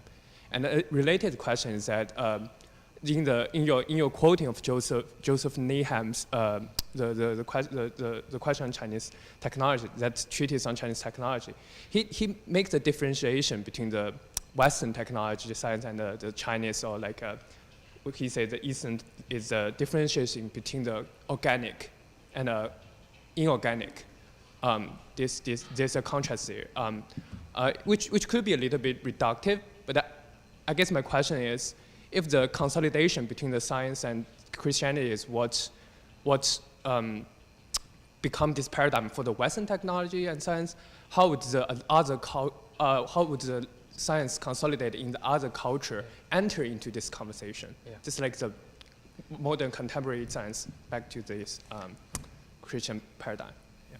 Yeah. Thank you. Okay. So there are a number of moving parts to your question, and perhaps by way of getting out of answering all of them, let me say my focus has really been on the 17th century to the 19th century, and there's a very different story about what we have to understand is happening from the 19th century onwards. And so that's part of the story. And the other part of the story is, well, what happens to science then? How is it that we see other cultures that don't have the same legitimating functions, that taking on modern science? And so, again, that's an interesting question. What I think follows from that is that science no longer needs, clearly, the sorts of explicit religious legitimation in order to justify itself. But if we stand back and take what I think is a properly historical perspective, we can ask ourselves whether the sets of values that lead us unconsciously and unknowingly to value what science generates, if you take a historical perspective, you can actually get some distance from those preconceptions about the value of science. But those no longer operate, and they no longer operate cross-culturally. So China in the 19th century decided it was going to ditch its public service exams. Why? Because it saw those as inhibiting its capacity to imitate the West. And of course, I think in the background of all of this is the story about colonialism and the perception that it was the Western powers' capacity to dominate other cultures that provided them with a unique set of advantages that were perceived to lie in, interestingly, it was initially their Christianity, but now it's their capacity to master, to have science and technologies. And look, the other part of your story, and this is a question I'm going to dodge, but there's an important distinction between science and technology that, again, I haven't talked about, and hopefully can avoid talking about, but it is an important distinction nonetheless. Thank you. Professor Elmer? Thank you, Peter. I'm happy with your lecture. I'm happier if you included women scientists and women genealogists in your story. The point that I have about so the science-religion conflict is that there is a degree of flattening or equivocation that goes on in order to create science and religion as opposites. So science, if you're looking at the early 20th century in Germany, with the development of the social sciences, is going to be Wissenschaft, and in the neo-Kantian paradigm that sort of gave birth to the social sciences, you have the Geisteswissenschaften and the Naturwissenschaften, and both are actually on equal footing. So I think, and then you have at that point, the questions about the epistemology of religious knowledge, which are generating or producing the science of religion, as Max Müller would call it. You also have at that point, as Wilhelm Dilthey says, the introduction of the word Weltanschauung into the vocabulary, meaning worldview. So I think something is happening in the early 20th century that then gets sort of moved to the American soil with the fundamentalist modernist debate, and then you have science and religion in the way that you're describing it, as two mutually opposing worldviews with their own internal consistencies. So I just wanted to sort of ask you about this particular, in German you say Verfeinerung, so finessing of your story. Yeah, look, thanks, Christine. So the story that I really didn't tell was how we get a conception of natural philosophy moving to a modern conception of science. And Adrian mentioned this morning the conception of scientist, which is part of it, and the notion of a scientific method. These all, interestingly, are Anglophone developments that take place over the course of the 19th century. But your point about Wissenschaft is absolutely well taken, that if you're subscribing to if you're speaking German, you're in the German context, you do have this division between the Naturwissenschaften and the Geisteswissenschaften, but nonetheless they are both ultimately the same kind of activity, distinguished by their various objects. So what I would agree with you on, and I think we're in agreement about this, but we can talk further, is that the very conceptualisation of science in the Anglophone context with its associated notion of a scientific method and the unique, typically male practitioner, the scientist, from the man of science, is actually part of what gives you conflict. So I agree that it's that story that is specific to late 19th century England, where science is defined narrowly in a particular kind of way, as opposed to its predecessor, natural philosophy, and as opposed to the more generous conceptions of Wissenschaft in Germany that is implicated in the very notion of conflict. So I think we're on the same page there. My name is Dan Cafferty. I'm your local friendly astronomer. We met after 2017, Right. so welcome back to campus. Thanks. I have a question in my field, which is orbital mechanics, and it has to do with the stability of the solar system. Yeah. There was a famous quote that feeds into the conflict thesis by Laplace, who Yes, said yes. yeah, you know the one, I'm sure, but I do, absolutely. that Napoleon said, "Where's God in your theory of the solar system?" He said, "I had no need for that hypothesis." But specifically, what he was referring to was Newton's hypothesis, where Newton said that the mutual action of comets and planets upon one another, which will be apt to increase till this system wants a reformation. And I've wondered if that word reformation to Newton had anything to do with the Protestant Reformation. And it reminded me, you reminded me of it when you talked about Bacon having some overtones there. Do you think it did? Yeah, so look, it's a good question, and I've wondered this myself, but just to very broadly give you the context, Newton was aware that his explanatory, there were limits to his explanation, and one of them, as you rightly indicated, is that the Newtonian law works beautifully for two bodies, but as soon as you introduce a third body, you actually have, well, you have the three-body problem, right? And the three-body problem, you've got a chaotic solution that's not deterministic, and you can't predict the outcomes. Now, what this suggests is in a planetary system where you've got obviously more than three bodies, there's an inherent instability to the system that's unpredictable, and Laplace thought he'd solved it and hadn't. And I've told this story to my class, so for those of you here, excuse me repeating it again, but you know, there's some very bright dudes at Princeton who've done some modelling and who've said that we're stable for the next little while, so don't panic. But there was so Newton's notion was that given this instability, it was likely that God would need to intervene to actually put the planets back in order. And this is what Leibniz thought was, a terrible notion of God, that he couldn't have actually made a system that was perfect and didn't need that kind of intervention.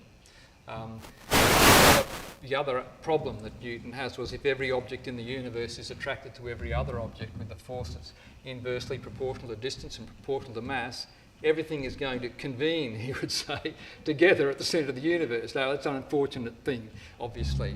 And again, Newton had to invoke divine providence to stop that happening. Now, so Reformation suggests some periodic change, and Newton does have a conception that God changed the laws of nature after the first moments of creation, and this suggests that there would be another moment of reformation. So I've thought that maybe there is a distant analogy between the history of the universe and human history that he might have been drawing on, but I have no other evidence from that apart from that general thing. But it's an interesting point to make, because Newton's clearly aware that there are gaps in the system that he's got, but you know, there are gaps pretty much in any set of scientific theories, and the contemporary equivalent with this would be dark matter and dark energy, where we don't know what most of the universe is made of, but we don't invoke theistic explanations, we just talk about occult things like dark matter and dark energy. And this was again Leibniz's complaint. Gravity sounds like an occult force, but this is just a matter, we're so domesticated to the theories, we forget there are gaps and holes. Thank you. I know there are more questions, but I'd like us to have an opportunity to break before our. There will be a chat between Peter Harrison and Marilynne Robinson at 5:30, from 5:30 to 6:30. So hopefully that'll also give us many more opportunities for engagement. So we'll break and then reconvene at 4:30.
It hasn't been my favorite and I hope that the chapter I read it is what the problem was and what the solution was also. No, what the solution was and then what was the problem that followed after my feeling I had a solution. I assume I'm audible, right? Yes? Okay. I would say before I begin, I'm very, very, very receptive to questions. I love them. So I assume you will have questions when I have finished reading. All I will say about the paper that I'm about to read is that it proceeds on the assumption that there has been progress in science, as we use the word in a very general sense, that oversteps the issues of conflict and controversy that have been the subject, frankly, of this discussion. I'm talking about quantum physics, which I think properly should sort of at least radically alter the terms in which we think about both science and what is possible as religious exploration of the questions of being. Okay? So here I go. My precocious older brother wanted me to be precocious too. Just a minute. So I was introduced in adolescence to important ideas, among them philosophical determinism, which sank into my heart like lead. I could imagine no escape from it for the purposes of my own understanding of the world, of my own life, and not least by any means my conception of God. If there is a causal chain that determines every choice, every action, every event, then we are simply obliged to act out dramas of hope and passion, and for that matter, good and evil, feeling our fears and urgencies almost as intensely as we do in dreams, and to no more real effect, since the necessity that will act through us, that will make us tremble, weep, sweat, is always on its way to its next effect in every human actor on the planet, as in every buzzard, worm, and virus. It was and is a kind of a conceptual totalism, a monism without the aesthetics of oneness. All being is part of a great mechanism grinding away toward its own collective enhancement in the most optimistic view. Enhancement relative to what? From the point of view of survival and reproduction, a cockroach is more to be admired than a peacock, a virus than either. Now that we have changed the environment in ways we have little grasp of, and now that we must assume the planet will continue to change as the effects of our presence accumulate and compound, advantage in Darwinist terms will have to be renegotiated continuously, obscuring all question of fitness. Though we have troubled the natural order profoundly, determinism will still govern within accidental and unstable environments that defeat optimization. Evolution is necessarily contingent upon climate and environment, as we have known since we became aware of the dinosaurs. Still, within the microclimates and microenvironments that will result, some instantaneously, from oil spills and coal dust and reactor shine, whatever metamorphosis may occur will still be determined by circumstance, as surely as circumstance governed when we could think of tooth and claw as primary drivers of change. Our imprint on the world is a kind of moral fable. We humans are entrapped in the consequences of the choices we have made. Any rescue we could find would have to be called grace, and grace cannot be a factor in a determinist universe.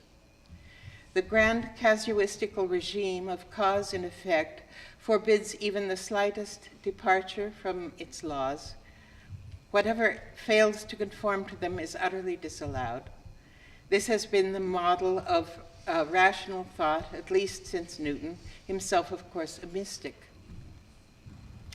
I have found grace in the fact that the deepest researches made into being itself do not support a determinist model.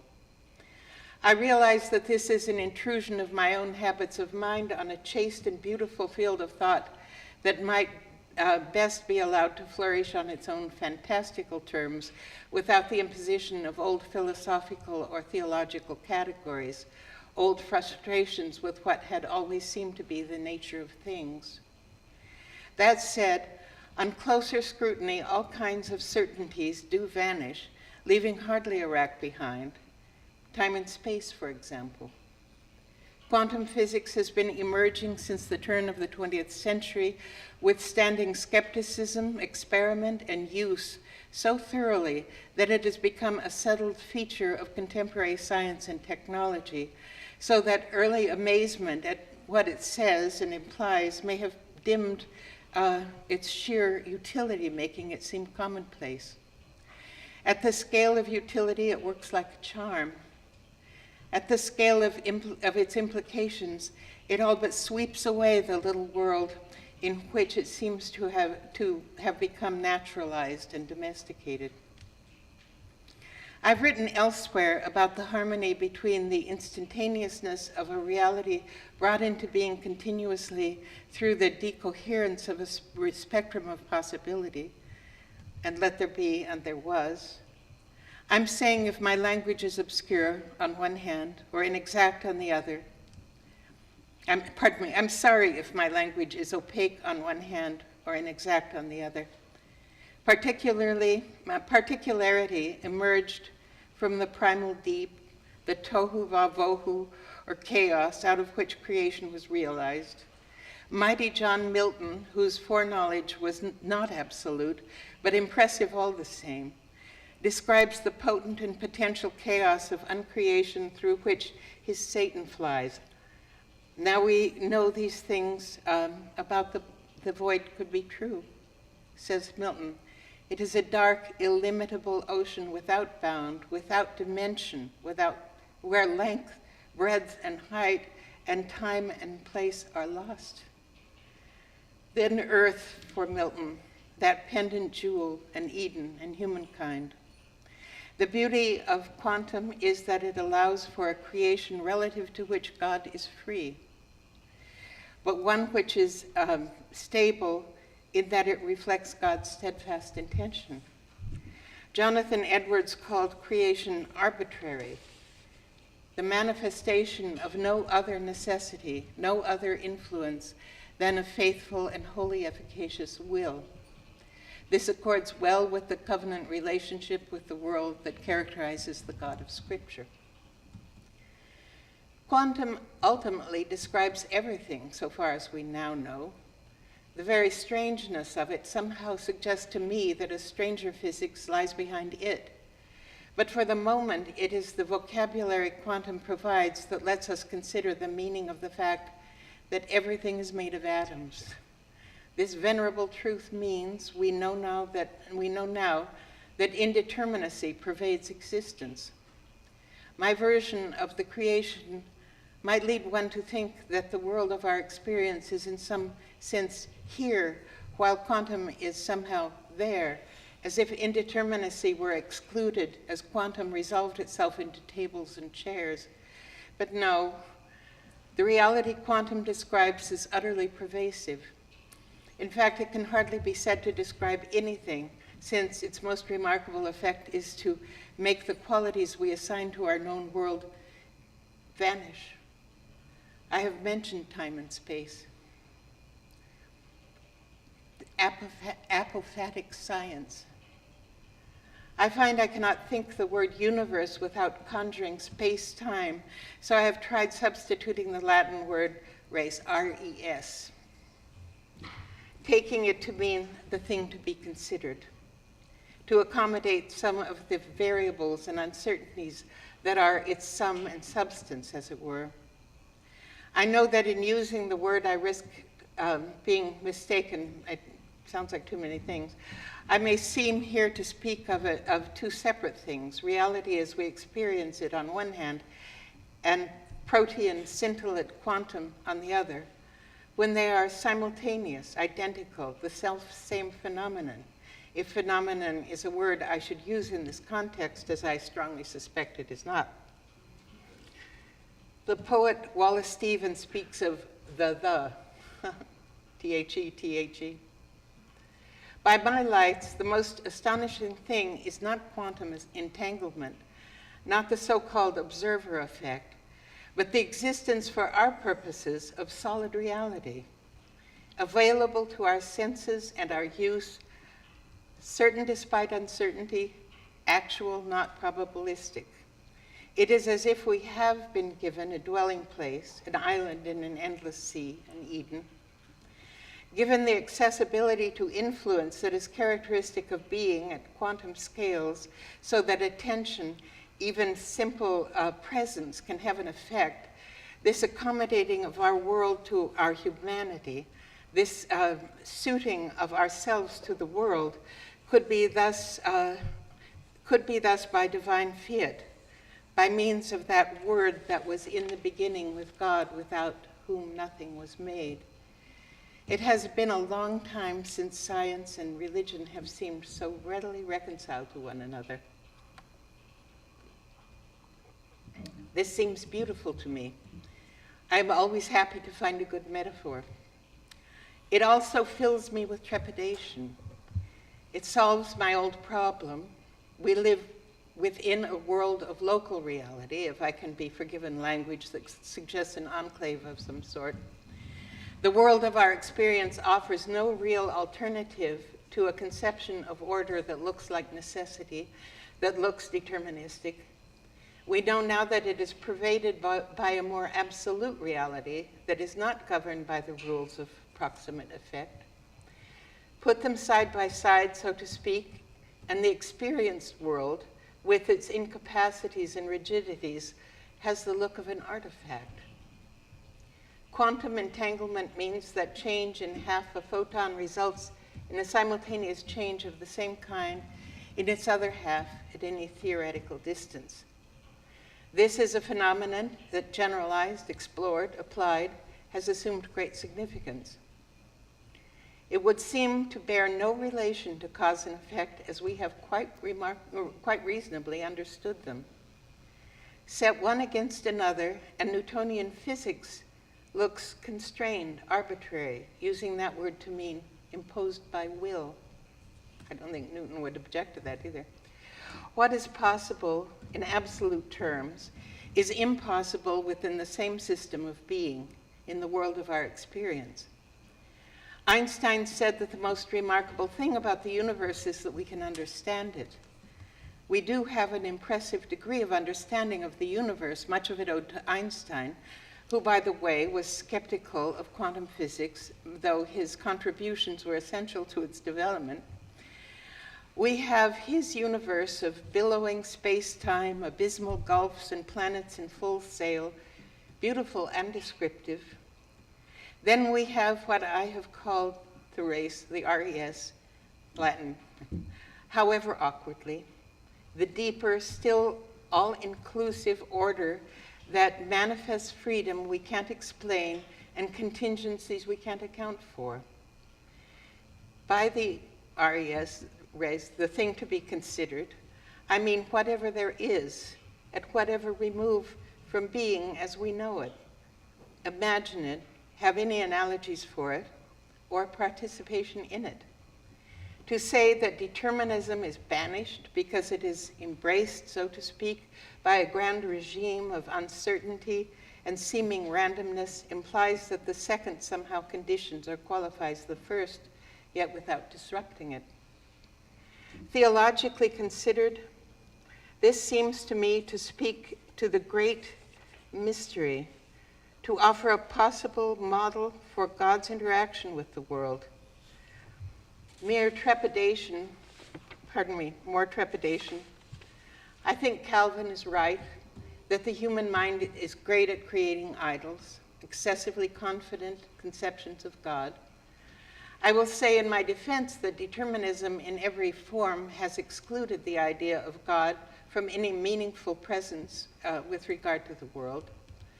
Granting a quantum reality, nothing could be changed in whole or in part, or I'm reading badly. Granting a quantum reality, being could be changed in whole or in part by a word, a thought, a glance. However attributed, creation did not end with Genesis. I find all this deeply and pleasingly suggestive. Nevertheless, Calvin's warning must be respected. I am confronting my idea of God, I am conforming my idea of God to my needs and my preferences. These are so abstract as to seem impersonal, perhaps, though I have worried over them for decades. I know that there might indeed be a more radical physics yet to come, and another after that. I must be careful to keep all this within the limits of metaphor. In fact, I know now where it fails gravely, even as metaphor. Science, as impersonal as it seems to be and tries to be, is a human project, influenced by culture and history. Quantum theory posits many worlds or multiple universes which proliferate because whenever a choice is made, new universes exist in which all other possible choices are made. Presumably, since the possible is generally arrayed along a sort of spectrum, when one choice is made, all unmade choices have their own universes. You, as the actor, are therefore the actor in all the other variants the choice presents. The self becomes also the opposite of itself and departs from itself in every degree the spectrum of possibility requires. Predictably, considering culture and history, this shivering of the self into an array of choices that cancel one another out amounts to an erasure of self, an odd effect of its having caused universes to come into being. If you decide not to shoot your uncle, in a brand new universe, you pull the trigger, compelled to do this because you, in the originating universe, chose not to. So we arrive back at a very Baroque and perhaps inevitable determinism. If it is at second hand, still the self is implicated. Finding homicide ethically repulsive, I have compelled it in myself once removed. I have liberated humankind from determinism only to throw the possibility of meaningful choice deeply into doubt. I have tried to set aside worldly conceptions of space and time and the word universe with them. Have I discredited the notion of universes popping into being even as I write these words? For my purposes, which are of no interest to science, I hope so.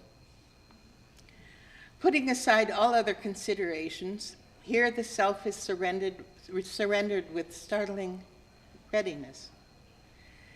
This marks the theory, in this elaboration of it at least, as being modern in an invidious sense of the word. A teacher told me once that art reduces chaos to meaningful complexity. If the universe of our experience, so anomalous within the context and matrix of the physics of the subatomic, is as it is because possibility is constrained, and if the act of creation might be thought of as intention imposing purposeful constraint, then an intentional creation, one that values the human self, might arbitrarily exclude all this. Physicists speak of beauty and elegance as affirming the truth value of a formula or a hypothesis, and many reject the idea of multiple universes as inelegant. It seems preposterous to me, but I am a mere onlooker. Of interest to me is the fact that the self can be dismembered, so to speak, deprived of agency, even identity, in the very fact of being the occasion of new worlds. This erasure of the self is oddly human-centered, even though presumably a manatee that chose to eat a water lily or to abstain from it would also occasion another universe. The human instance seems to me to be the most complex that could be proposed, since our nature gives us many kinds of autonomy, which is to say many choices, a fair portion of which we experience as ethical or moral. We seem to be more or less unique in this. Is it only tradition that bases morality in the individual and in the consensus of individuals? Can morality be thought of as existing on any other terms? Need it exist? Here is the problem with my solution. This beautiful physics has no place in it for the human. Neither did any scientific cosmology that preceded it after Newton. We are so used to this exclusion that it can seem like sentimentality or a special pleading to note the omission. The exclusion of the human has been enforced as if it were objectivity, and so has the exclusion of anything that might imply that some trace of the intellectual habits of theism might linger. Is it reasonable to suppose that a modest reverence for the human self, not out of enlightened decorum, but as acknowledgement of the singular thing it is, might affect the shape and emphasis of thought about the cosmos? Is there any more telling evidence of what all these photons and quarks can blossom into than a human brain? Their chimerical brilliance is on display in any infant acquiring language or learning to read facial expressions. Ergo, as we used to say, should not human intelligence define the question of the nature of the physical universe, beginning with its subatomic basis where the business of the mind is transacted? True, we have only begun to acquaint ourselves with the subatomic over the last 120 years, and in that same period, positivism, Darwinism, Marxism, and behaviorism flourished, offering generic and reductionist models of human beings, all in effect primitives, in a time before that word and concept had come under scrutiny. There is no reason to rescue the stodgy beast out of the determinist world, only to have selfhood denied to it again as an inevitable consequence of a theory that should be questioned on the grounds that it cannot accommodate anything that bears the slightest resemblance to the complex human self. All this is only stranger in light of the fact that science is itself quintessentially human. Science is a Latin word that means knowing, a participle. It values acquired information and understanding vastly less than it does those acts of the mind that transform and transcend what has been known. What must it have felt like to be Newton or Einstein in the times of their great realizations? We all know a little, having had realizations of our own. But the heroes of science lived out an extraordinary selfhood.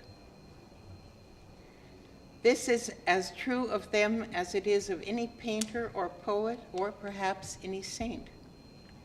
And it was a great moment in the history of quantum theory when experimenters realized that their mere presence influenced the outcome of an experiment.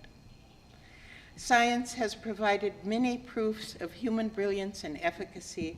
So how can the human self be reduced to a cipher, even disallowed by science? Calvin says we know God by descending into ourselves, and we know ourselves in our knowledge of God. Metaphorically speaking, we are entangled. Neither time nor distance intervenes between us. Quantum theory offers 1,000 opportunities for metaphors of this kind, simultaneity of absence and presence, of opposite states of being. I can imagine physicists cringing at my abuse of their careful articulations of these things, and theologians warning me that theology should never be dependent on inevitably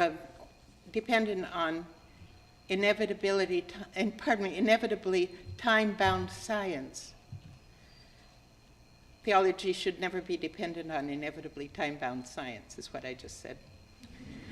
Nevertheless, for generations, theology has struggled in the chains of local realism, or presumptively rational and also commonsensical worldview, which has had the authority of science because it works beautifully at the scale of our experience, and because its advance had dispelled errors and produced great, if mingled, benefits.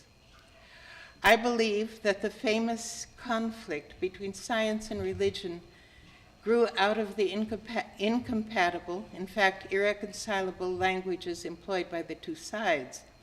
One language is essentially determinist, seeing reality as locked into an undeviating regime of cause and effect, in which neither we nor God himself, granting his existence, could truly intervene. The other has been an articulation of contrary feeling and belief, a language of objection, a defensive language. If religion could recognize the degree to which it has been captive to the assumptions of a brilliant but radically limited science, even in contending with it, if religion could just allow itself to enjoy for a moment the theosophic valorizing implications of the observer phenomenon, then humankind might once again have a place in the cosmos. What is man that thou art mindful of him? And that's it.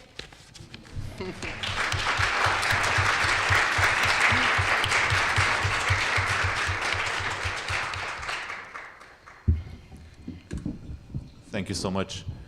I might begin by asking a question. Please. This is in part a request for a clarification about the quantum physics side of your story. About, as I understood it, you're suggesting that the multiple worlds hypothesis excludes the human insofar as the generation of multiple worlds denies human agency, right? That making a choice in this world, the opposite right? Of their choices. Exactly. So I'm curious what you think of one solution to that, which is by another fiction author, the science fiction writer Ted Chiang, who has a short story called "Anxiety is the Dizziness of Freedom," and it's about the multiple world hypothesis. And he essentially makes the point that in one part of the story, the world goes to havoc because precisely for this reason, once people realize that there is a version of themselves that does pull the trigger, they start doubting the fact that they have any agency at all, and they wonder why they shouldn't pull the trigger in this world. But what Chang shows is that in the story is that essentially the possibility that they will pull the trigger is not a 50-50 possibility. It actually depends on their development of virtues. So having developed the correct restraint and virtues like courage, generosity, all the virtues, essentially determines to some extent, or tilts the possibility away from the 50-50. So it ends up making space for human freedom in a kind of really interesting way. But I also had a question for you, which is, insofar as you're asking, you're kind of pushing for a consideration of human intelligence as at least a starting point or a part of a part of our thinking about the nature of reality. What do you think of, say, a panpsychist solution? Because panpsychism, is inspired by something like that thinking, right? That intelligence is not just a human phenomenon. Intelligence is everywhere. You can find it at the at the subatomic level, and you can find it at the level of, every kind of being. I'm interested in the human. I mean, I know it's my sort of Christian predisposition. I take it to, not only Christian, of course, many faiths have the same general view of things, that whether we like it or not, this is about us. And I think the sad and dramatic truth is that we know that we will be the people who extinguish life if it is extinguished. There, you know what I mean? We can see where we're tending. Our importance is very uncomfortable to us, but that does not make us less important, you know? And so if you were to look at the history of Earth as a narrative, you would say, here is its vulnerability, here is its perhaps doom, and it would be us, you know? So I think that the sort of apparent modesty of suppressing the importance of the human being when you think about the world is actually an evasion of a recognition of what in fact we are. Our brilliance, you know, look at what the ultimate consequences of our brilliance may be. We all know, you know.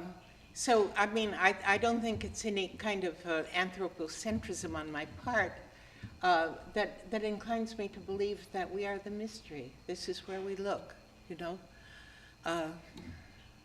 I'm not looking for a way out of that, you know. As far as the other fellow, you know, bless his heart, you know. I mean, if you can change the rules if you write fiction, I know that. I have not come across his view of things in anything written by a scientist, you know.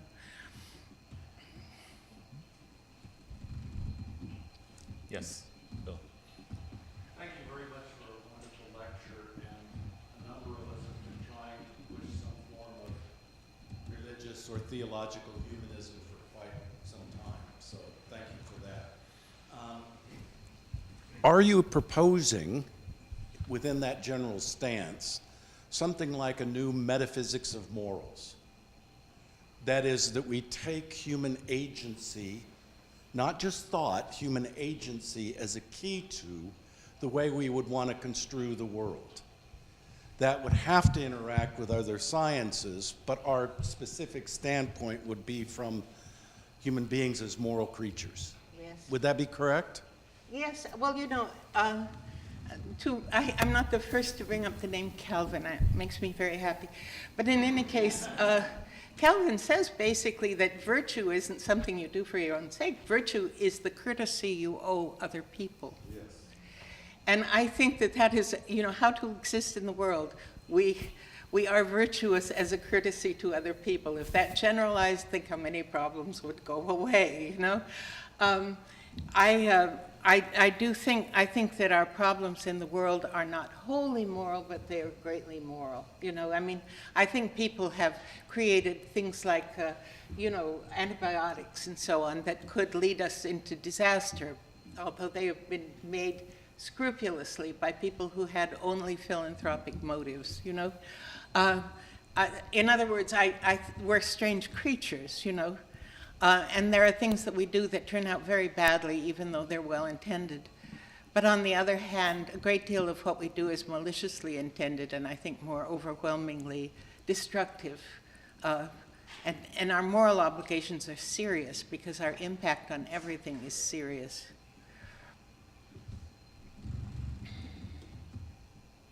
Themes of the day about rehabilitation or deeper introspection about, I guess, the overlapping pursuits of science and religion, and I think your talk takes us into that terrain.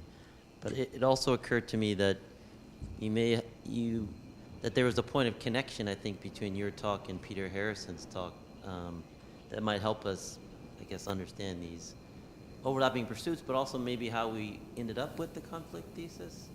But I was really struck by your the sketching out of science as a human pursuit, and that there's a kind of, it's almost like a performative act, that we are being our human selves by using our reason, and what a wonderful thing it is to be able to understand in a way that a Newton can. And it reminded me of these late 19th century histories of science, which would, you know, always start in sort of humans in this primeval time, and as human nature is developing, they have this desire to know more, and that it really comes from this fundamental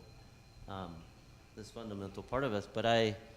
But in Peter Harrison's talk, he talked about science performing a legitimating function, And I could see what you outline as going along with, a society that really values using your reason. And I wonder, it seems that science is providing, really does legitimate that and goes along with that.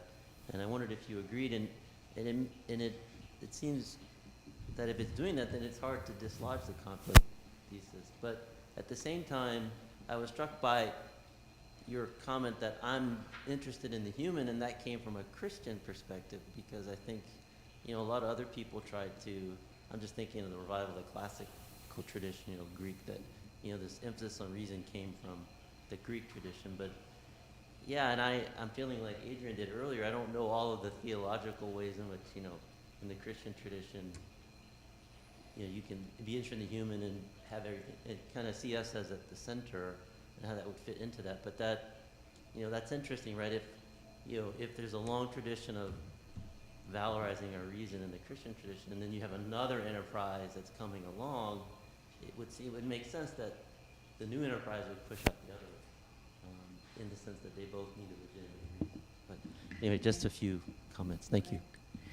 Well, I think that it's the obligation of science and people who are aware of it, which more people ought to be. It's kind of a failure of science. I think that there's not more effective, real distribution of scientific types of thought into the population. I don't consider Richard Dawkins to be a contributor.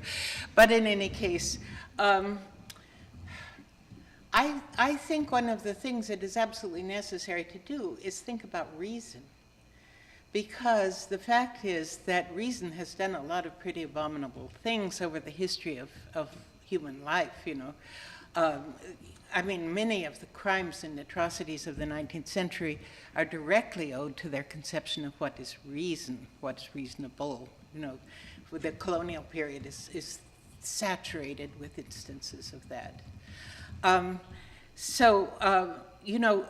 One of the things that's wrong and dangerous about human beings is that we can really be persuaded that we are really right, even when it comes to things that are outlandish or criminal, And the corrective is the idea that we owe courtesy to one another, the arbitrary stop and consider that would come with the idea that morality is really a human vocation. That is, we can pretend that there's some nature that allows us to be the apex predator or something like that. But no, that's not how it works. And the world is getting very, very wounded by generations and generations of apex predators. It might look, convincing in an old anthropology or something, but it's not how we can live if having a livable space in the universe is, an ideal we should aspire to.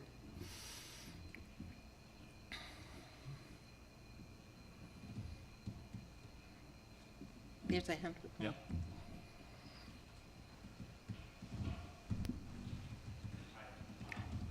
I'm an astrophysicist and a Calvinist. I was wondering about if you've interacted with R.C. Sproul's book. He's a pastor and theologian who wrote a book called Not a Chance. So this is, it was about how chance is not a causative agent in the universe, and scientists ought to recognize that. My understanding is that when I read it at the time, that it was against. My understanding was that it was against quantum mechanics, that he was uncomfortable on theological grounds with the universe having being undetermined because of God's sovereignty.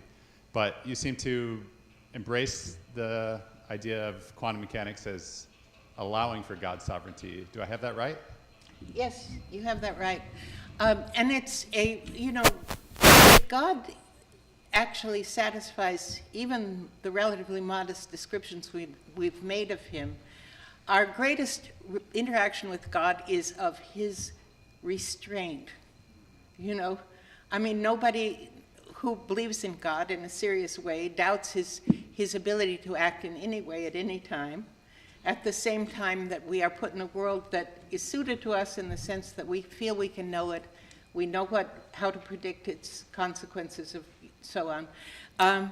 And so I see, the physics that I have tried to understand as being something that allows latitude within stability. That, the things that were being said in the last lecture about Newton, understanding the potential kind of volatility of the universe as, various gravitational effects and so on. There is, the perspective that has been removed that is traditional in Christian thought is that there's God on the other side of things, that we see an effect and we can posit a cause, and the cause we can say is an act of God, Now we've been schooled away from this by thinking that is supposed to be considered scientific, because you're not supposed to act as if God is a given or if God is the origin of anything that happens. But then again, if you think of the utter improbability of the world, and all it contains, there is no basis for excluding the idea of God and a divine creation from the utter improbability, to put it, succinctly, of the existence of the world at all, that why is, you can say these things and scientists will say, well, there's a scientific answer, no doubt that's true. But nevertheless, we live in a regime in which gravity is a very weak force, Now, everything that's true about us is conditioned on the fact that gravity is a very weak force, There is nothing that removes the possibility of intention from phenomena that happen to be consistent with the life of Adam and his descendants, It's like excluding the human self, in effect. When you read these old sciences of things like, Darwinism and so on, the self is just a higher ape at best, Now, we're living in a world where unfathomably complex behavior by one species has revolutionized the terms of life. That's not a slightly smarter ape. That's something else entirely, And I think that, we decapitate humankind by excluding attention to the cultures, sciences, all the rest of it, the arts, that come from humankind. We decapitate, in a certain sense, the universe by excluding as impossible the idea that there could be a God that can interact with reality, And the thing about quantum is that it is literally true that whatever is the subject of scrutiny is modifiable by external influences, an observer, a word, a touch, another electron, If you have something that appears reliable and static, that has those reassuring qualities, and at the same time that it is subject to modification in any way at any time, then you exclude intention, and then one term that could make it understandable that something that happens is not chance, in the way Einstein used the word, but something that Einstein might himself prefer, design of a certain kind, although that's been forbidden to us for a long time. But the whatever it is, the thing I can't describe, the thing that is not the universe, but the more absolute being that we can't imagine when we think of universe,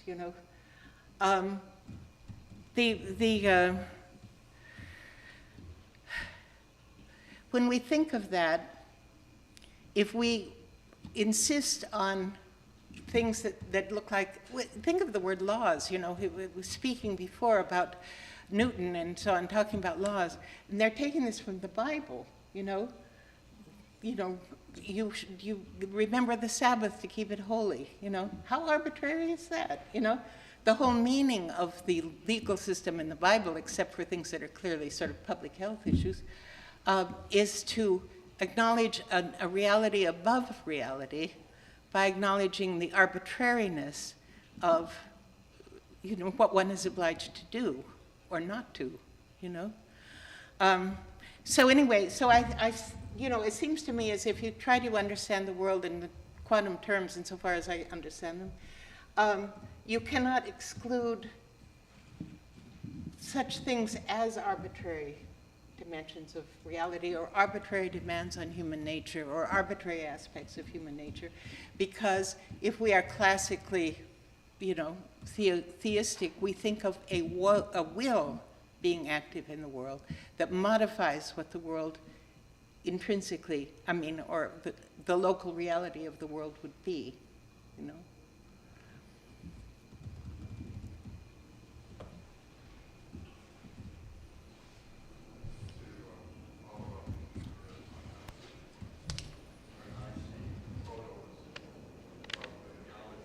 And the stars,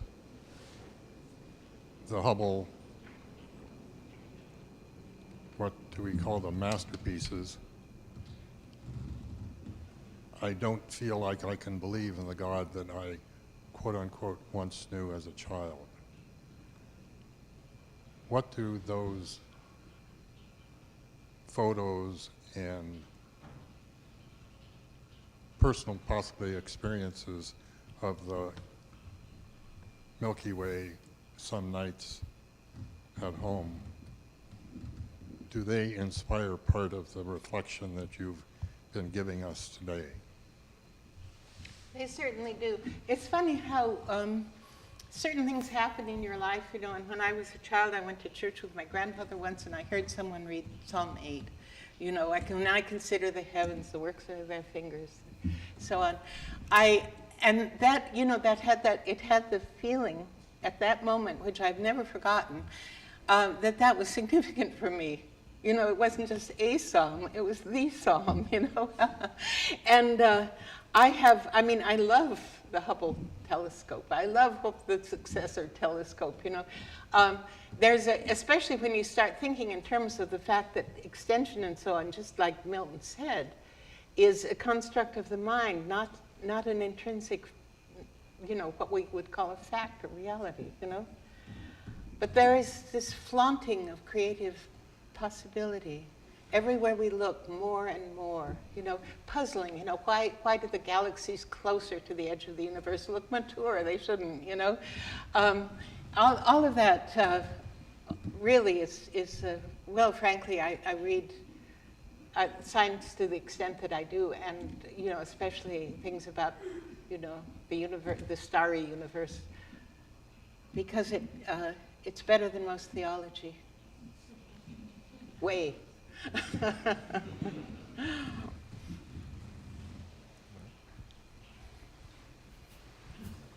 Thank you so much for this memorable phrase, freedom we can't explain and contingencies we cannot account for. Thank you for that. And on this note, I'd like to bring the antidote to the Calvin guy in the room. I'd like to bring Luther into the room because they were also in conflict. And I'd like to sort of open up metaphysics rather than morals, because I think from the Lutheran perspective, one actually introduces an antidote to the sort of moral possibilities of human nature and actually depresses them. For Luther, even the saints in their best intentions can sin. Do sin. And if we follow the theologian Marilynne Adams, we have to now contend with things that are called horrendous evils. And as she describes them, those are the evils that are sort of ricocheted around the world that are much greater than the human imaginations of even being able to conceive. So I'm wondering about your kind of moralist orientation, and I'm wondering, you know, what kind of God, what notion of God, besides restraint, does that open up? Because I think from this Lutheran intervention, one ends up having a God who is incredibly more redemptive in the salvific sense than from a moralist angle. I don't want to suggest that Calvin associates redemption with moral perfection or moral accomplishment at all. As a matter of fact, he says, you know, you cannot judge other people. You have no idea what value God assigns to their apparent performance of being in the world, you know. He's, he says, as I said, that I mean, he's a Frenchman, right? Much is courtesy for him, you know? I mean, it's really quite charming. Well, of course, you encounter an image of God whenever you deal with another person. Then what is required of you? And it's a kind of, you know, reverential courtesy, in effect, you know, like you might find between Abraham and God at the beginning of Genesis. You know, the resistance between Calvin and Luther was on Luther's side, not Calvin's side. And Calvin called Luther the great modern apostle, you know. He makes no question at all about his indebtedness to Luther. So I think that the distinctions that are made between them are often perhaps not historically supportable from their own writing, certainly not from Calvin's side. He certainly didn't suggest that anyone could not sin, for example. He assumed saints were people who were beloved by God and we'd never know who they are. Thank you so much. I want to propose that we take a 5-minute break and then continue this in our conversational setting. Sure. Okay, thank you so much. Pleasure.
the socials, the social media.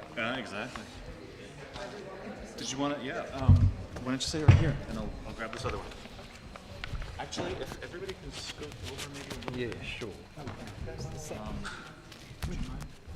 What? Somebody put chewing gum on my microphone. No, it's not it's not a clip. It's an adhesive of some kind. Thank you.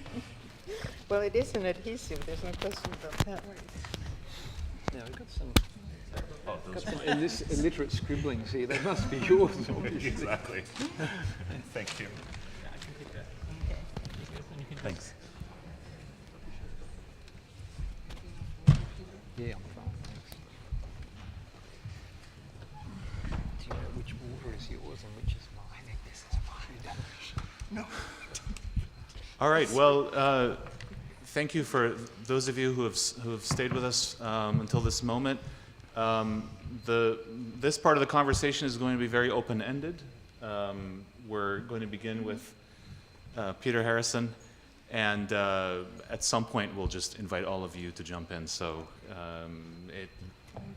yes. I actually wanted to sort of make some comments and start Please go ahead. the conversation. Yeah. After, go ahead. Just we wanted to have a fireside chat, but as you can see, there's no fire, there's no comfortable chair, so it's a bit of a linear, discursive. It looks like setup, but I did want to try to break that open. So let me start with a three-body problem. Because the way we set it up was science and religion, but we heard a lot about morality driving the questions of science. And so I wonder, and this is a question, an open-ended question I would like to ask both Peter and Marilynne, to what extent do you think it is really more a science and morality problem than a science and religion problem? And I'd be very curious to see what you say about that.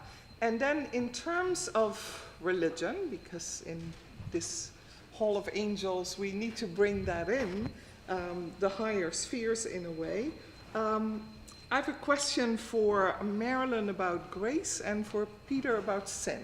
I thought that would be appropriate. Why do I get to sin? Okay, good. Let's begin with sin then. Let's begin with sin. So what I really remember as one of having read most of your books, what I really like very much is in, I think, The Fall of Adam and the Rise of the Modern Sciences or something along those terms, that you say that the Augustinian model, which was marked by original sin, was very positive for the development of science because it allowed for a kind of trial and error attitude that would work very well for a modern science. So I'm interested in your notion to what extent sin, which seems to be a problem, can actually be an aid in the development of modern science. I'm sort of interested in your take on that. And let me just ask Marilynne about grace, because you did talk about grace from time to time, but it was just sprinkled in there kind of in your talk. So I was wondering whether you could talk a little bit about grace, and maybe especially in a concept that you mentioned that I'd never really thought about but found immediately very sort of fertile, and that's a notion you talked about, apophatic science. Is apophatic science a graced science, or does grace have any connection with apophatic science? That would be my question to you. So maybe Peter, you start with. So do you want me to start with the first one about morals and science? Yeah, that would be great. And then, yeah. So look, I think on that one, part of my story is that when we start with these categories, science and religion, which are historically constructed, the various relations that fall out are functions of those historical constructions.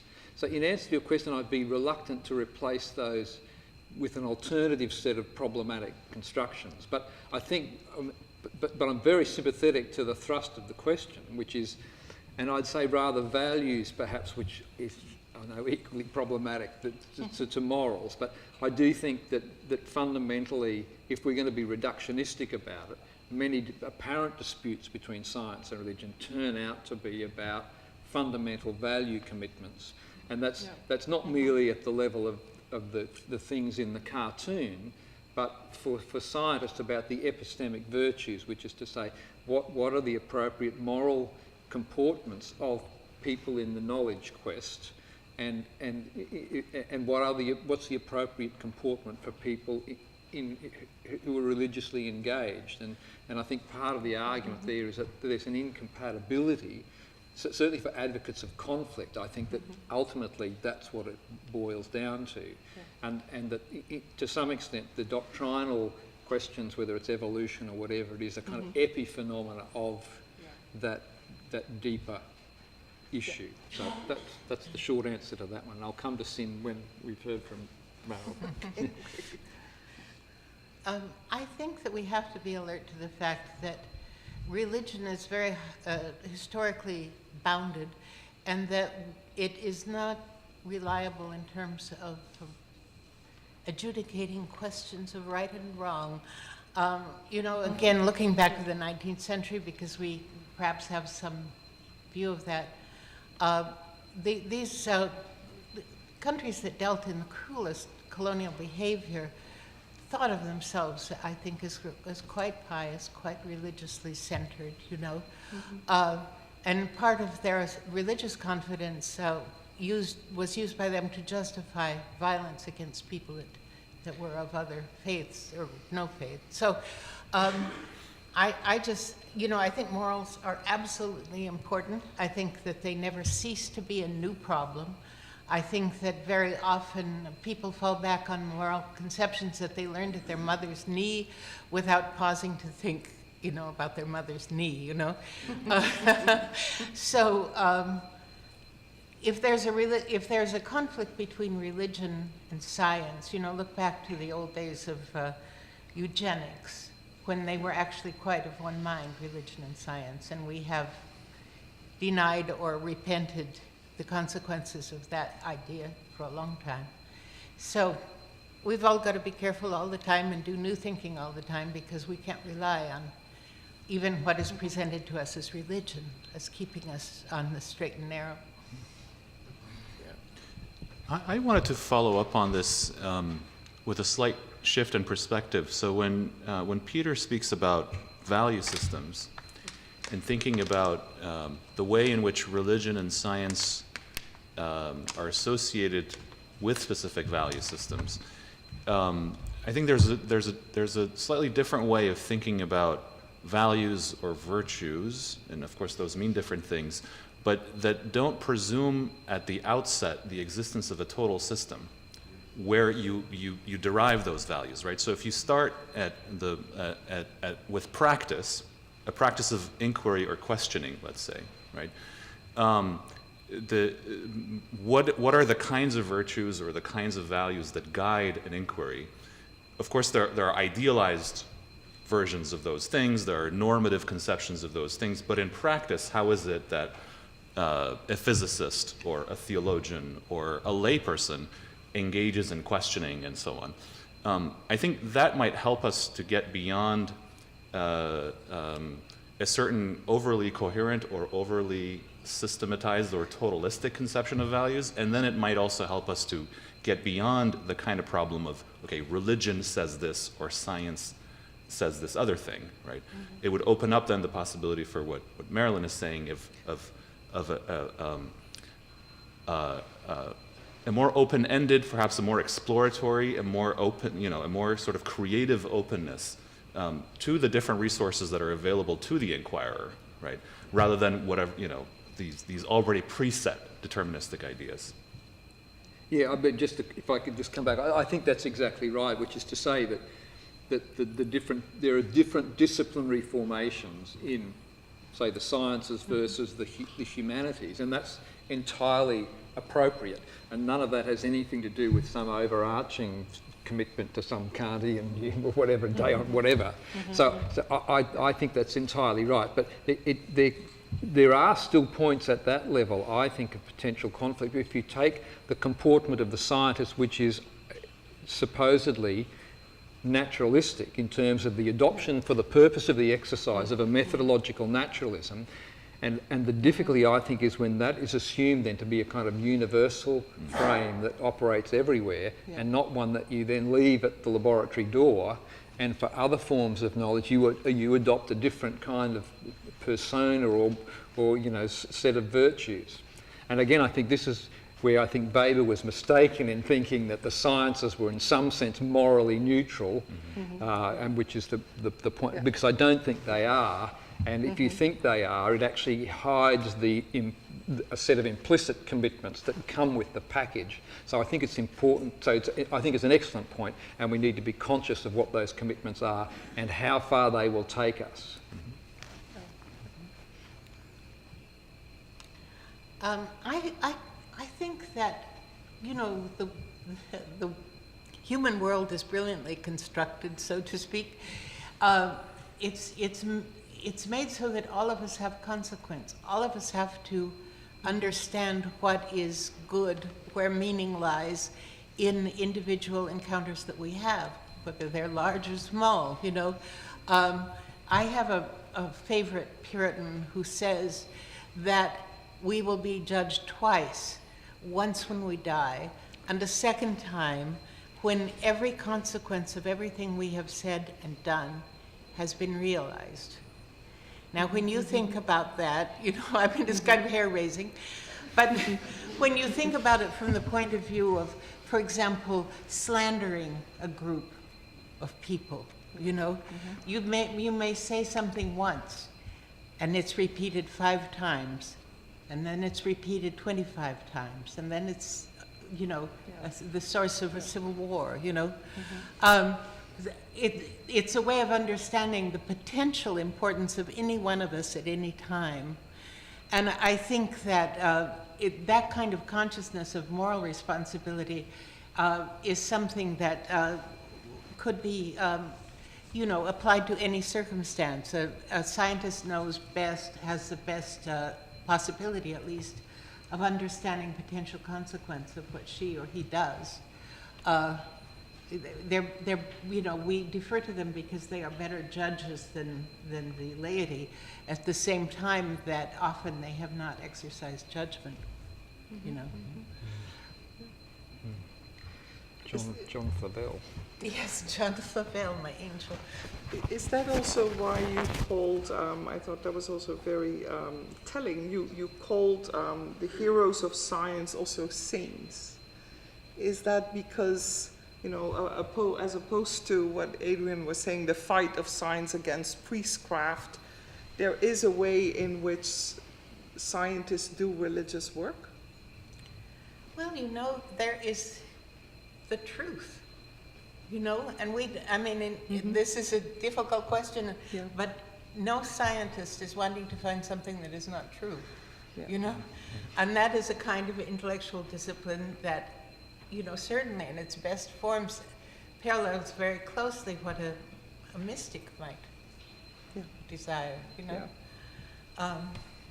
And think, I mean, Calvin says that you have to instruct yourself in science because it enhances your appreciation to celebrate God, you know. True, right? So now your answer on sin. Sin. I could talk for a long time about sin. And Wilhelmine's unkindly asked me to summarise the contents of a 300-page book in what I hope will be. I hope we have time for you guys to participate soon. But look, yes. So I think paradoxically, in the early modern period, owing to the efforts of the Protestant reformers who put an Augustinian conception of original sin back on the agenda in a strong way, this has significant epistemological consequences. And the other part of the story, I think, is an Aristotelian natural philosophy that had flourished in the Middle Ages. And Aristotle has a conception that human beings are oriented towards knowledge, and on the teleological Aristotelian conception, there is a genuine object to the things to which we are naturally oriented. So line 1 of the metaphysics, all men by nature desire to know. Therefore, there must be a legitimate object, and our intellectual virtues order us to that object. And the scholastics bought into this to a large extent. But the complaint of Luther and Calvin is that Aristotle had not factored in the fall and original sin and the way in which that had disordered our desires and our capacity to arrive at truth. So in the historical story, Adam had an encyclopedic knowledge of the world. He lost that as a consequence of the fall, and that was part of the Bacon reference that I put up on the PowerPoint, that what we're attempting to do through the sciences is to re-establish that to some degree. And that provides a larger legitimating framework. But the specifics of how we do that, I think, are interesting. And the standard split that you hear about in Philosophy 101 between empiricists and rationalists is part of this story, because on the rationalist side, and there's a tendency to associate that, there's a tendency for that to be correlated with Catholicism, there's a disemphasis on the epistemic consequences of original sin, such that human reason gives us the capacity to access knowledge of the world. For those like Calvin and Luther and their followers who strongly emphasise the epistemic impacts of original sin, there's more involved. We can't rely on reason. We have to rely on trial and error. We have to rely on the cooperative activities of many individuals cumulatively over time. So you get a conception of science as a kind of makeshift enterprise that we engage in the seculum, but it has to be corporate, it has to be long-term, it has to look at little problems, it has to be trial and error, and it doesn't give us certainty. Now, it's not merely Pascal also has this because of his Jansenist sympathies, which are also strongly aligned with an Augustinianism. And Pascal has this wonderful expression where he says we are kind of caught between ultimate scepticism on the one hand and this assumption that we can access truth on the other. And he said the Greeks actually represent these two extremes, with the skeptics one and Aristotle on the other. And he said we're actually stuck in the middle. And there's a dynamic then that this sets up, that in this kind of dialectic where we're caught between a conception that we can actually access the truth and the realisation of the fallenness of our capacities, science is what actually falls out of that as this trial and error, cumulative, cooperative attempt to arrive at truth. And Locke is explicit about this. We can't have genuine Aristotelian scientia in this life, he says. All we can do is put together bits and pieces, and so our empirical science is a makeshift science. Now, of course, that will then change in the 19th century when science can answer all the questions, but originally it's a very modest enterprise. So that's the short version. Thank you. The question is about sin? Yeah. Okay, sin. It's very strange. I mean, I think maybe something has gone wrong over the centuries in terms of our thinking about this, because the fall, as it's used, as it's a conceptually important idea for Descartes, say, is error. And the fall creates error, And this is quite remote from the idea of sin as being the sort of the demonic inner self or something like that. I don't know, it's very interesting. I always, I go back to the idea of our obligation to other human beings as images of God, which is what Calvin does. He never lists what the sins are or anything like that, except by glossing the Ten Commandments. But it's an important difference, because the idea of the capacity for is liberating. Descartes says God would not lie to me, at the same time that he has incredible difficulty getting to what he can call truth, so that the dynamic between God and the actor is one of, yes, there is truth, yes, I am fallen, and the pursuit of truth goes through the path of error, And, I mean, part of our sacred relationship to God is the fact that we err. I think is much more important than the fact even that we sin. Yeah. And sin being described as, of course, offenses against humankind and the earth. Yeah. That's true. Should we Yeah. open it up to the audience? Yes. I think you will get a microphone. Yes. I'm struggling a little bit with this vague and abstract word science. And I start to think about particular disciplines, say mycology or the study of fungus, or neurology or neuroscience, or macro or econometrics. And it's not clear at all to me what the common epistemic virtues are among them. And I think I would say the same thing about religion. So you have all these wild different practices and concepts that relate to each other in a fascinating array. And that creates different, depending on how you mix and match, you create opportunities or possibilities or reframing of the issues, right? I mean. I just wanted to add something to what you said, which is even within distinctive traditions of scientific practice or religious practice, there are often tensions or conflicts between value commitments, right? So I'm thinking of, for instance, there's all these debates within, kind of between Spiritist circles in the 19th century and their rivals or their antagonists. And part of that turns on different conceptions of what the scientific values should be. And part of that is about a kind of a conflict between the conservatism of science, its rule-boundedness, and then the other is the open-mindedness of scientists, right? With Spiritists arguing, no, we need to be open-minded, perhaps we haven't discovered all the rules of the universe. And then their antagonists saying, well, no, we need to work within certain limits and rule out certain possibilities at the outset. So I'm agreeing with you, but I think it's also not just about different, say, disciplinary formations, but also even within formations, there are some choices that are made about what values to promote and what to downplay. Yeah, I mean, I'd just say I completely agree with you. And this is, in other words, if you want to tell some story about the relations between science and religion, what science are you talking about, and what aspect of religion are you talking about? And what will follow from that is that there's no story about conflict or harmony, or those stories are likely to be wrong because they make these overgeneralizing moves.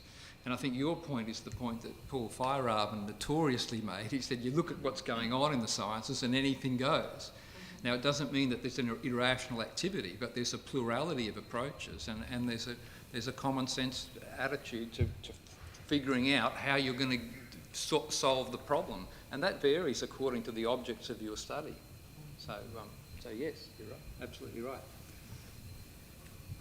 I would say, I mean, by my reckoning, 2 of the 3 sciences that you name are not sciences. And econometrics I would exclude, and I didn't remember what the other one was.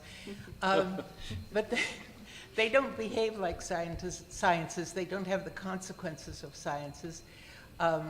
They, I think, can make great claims to their sobriety as disciplines by aligning themselves with science, but I think they need another word for themselves. And that the question of defining science would be much relieved by having certain of the more dubious claimants disallowed.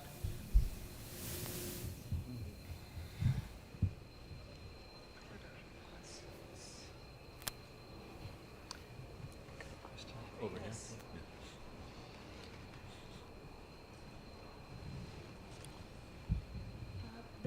This is a question actually inspired by the last talk. The talk just a couple 20 minutes ago. You mentioned about how I think Marxism, behaviorism, positivism, these are all instances of determinist movements in the 20th century. And my ears perked up a little bit at Marxism. I think I would class that one as the only political movement of the ones you mentioned. And it made me wonder, what would you say, or where would you gesture toward a politics that could help us avoid this extinction that would be at our own hands, as you say? Well, frankly, I think that reinvestment of reverence and admiration in the human species would be a huge start, you know. It's not our tendency to, you know, like Marxism. I mean, I've read Capital. I know he's a large-hearted man with a good prose style, you know. You know, I mean, there is no Marxism in Capital, you know. It's more like reading Dickens than it is like reading William Beveridge or somebody. But the tendency of Marxian, or whatever you want to call it, thought was to say that you belong to a certain class, you have a certain experience, you have certain inevitable behaviors as a consequence of that, you are incapable of certain authentic loyalties, you are, et cetera, you know? In other words, I mean, if you were to block out the Londoner on the street in Marxian terms, he would be a creature of a determinist assumptions, you know? And, you know, of course, the proletariat are very much created by their circumstance. I mean, really created as human beings, not as if he imagines them as individual people. So despite my admiration for him in many terms, I think he did have determinist implications finally. Some of them deserved.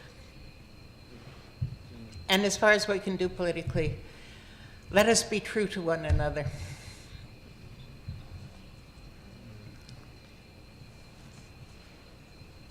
Over here? Yeah.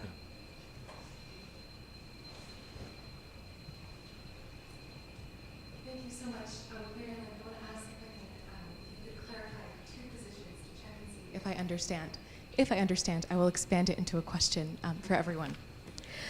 So the first is, are you asking for science to abandon the dishonesty of a position that does not account for the mystery of the observing and understanding subject? Am I asking for what? I didn't hear the third word. I'm sorry, I don't know if this is not working. Are you asking for science to abandon the dishonesty of a position that does not account for the mystery contained in the observing and understanding subject? To abandon a position that does not entertain mystery, is that what you're saying? Yes. No, not by any means. I mean, as I said before, I think the fact that we have this world of, you know, what they call local reality, you know, local realism, you know, it's there, it works, we're at home in it, it's real, but it is somehow categorically unlike a more profound stratum of being, which it cannot be separated from, you know. I think that if you deal with the given world, the world of human experience, and you do so in light of the fact that it is part of a much larger system of being from which it cannot reach by extrapolation, say, you know, you'd be a better scientist. But this world is really interesting. And I think that it's the basis for kind of interpretation of the apophatic, you know. It's not accidental, shall we say, that they are of one continuum of being. Can you have the ethical without that mystery being factored in? Can you have the ethical? Yes. You know, I've known a lot of people in my life of all sorts of descriptions, and nothing about them predicts whether or not they're ethical, you know? And so, I mean, you know, ethics is beautiful, you know? The ability of people to discipline their behavior in those terms, unenforced, out of a sense of integrity, is very beautiful. But I don't find that it is exclusively the product of any kind of background at all. The background being a mystery. Pardon? Background being a mystery. Well, the background, I mean, you know, you meet all kinds of people, and it's the good fortune of this country that it's really possible to meet all kinds of people. And you conclude all sorts of things about them, but there is nothing predictable about who is ethical or who is moral. That is individuated in a lovely degree that one ought not to transgress against, you know?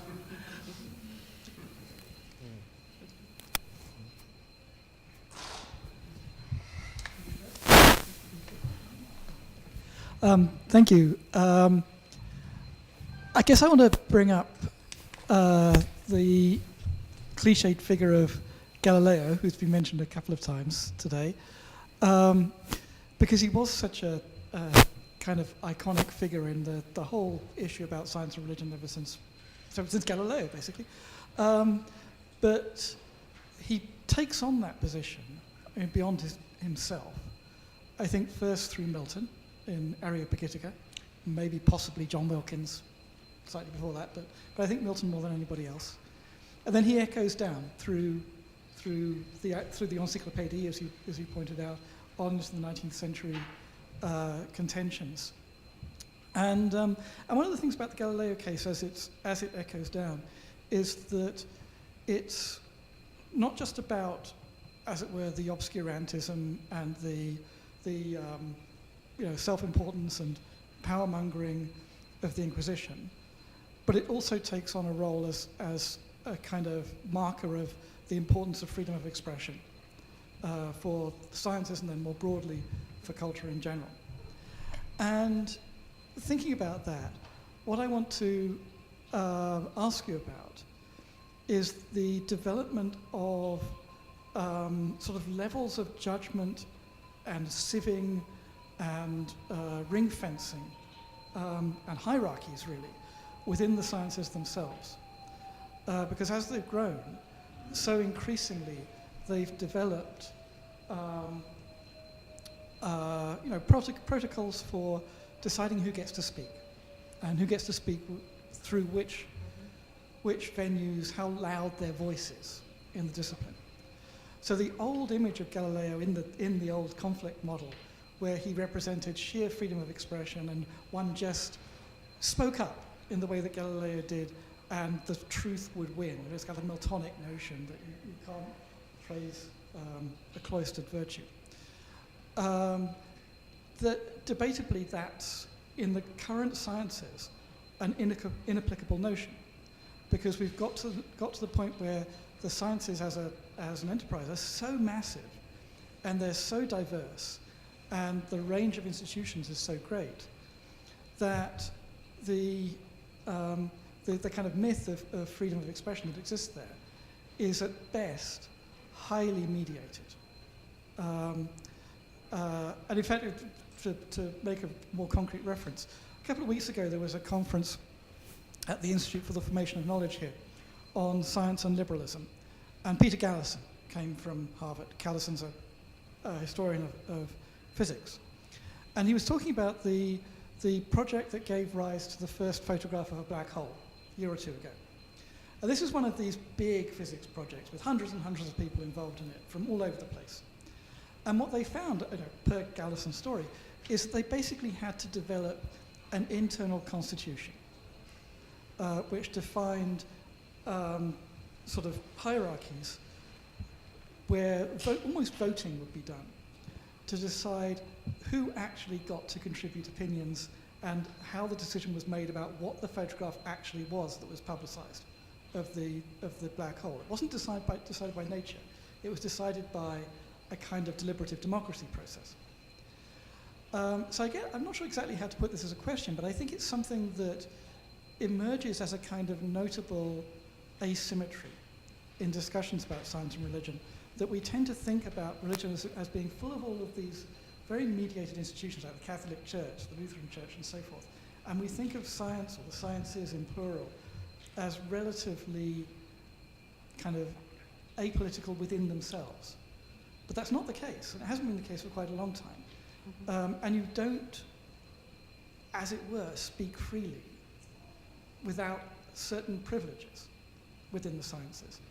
And I just wonder what you think about how that, I think, social fact factors into how we might think about these questions about morality, the objectivity or otherwise of science, the relationship between science and religious communities, that kind of thing.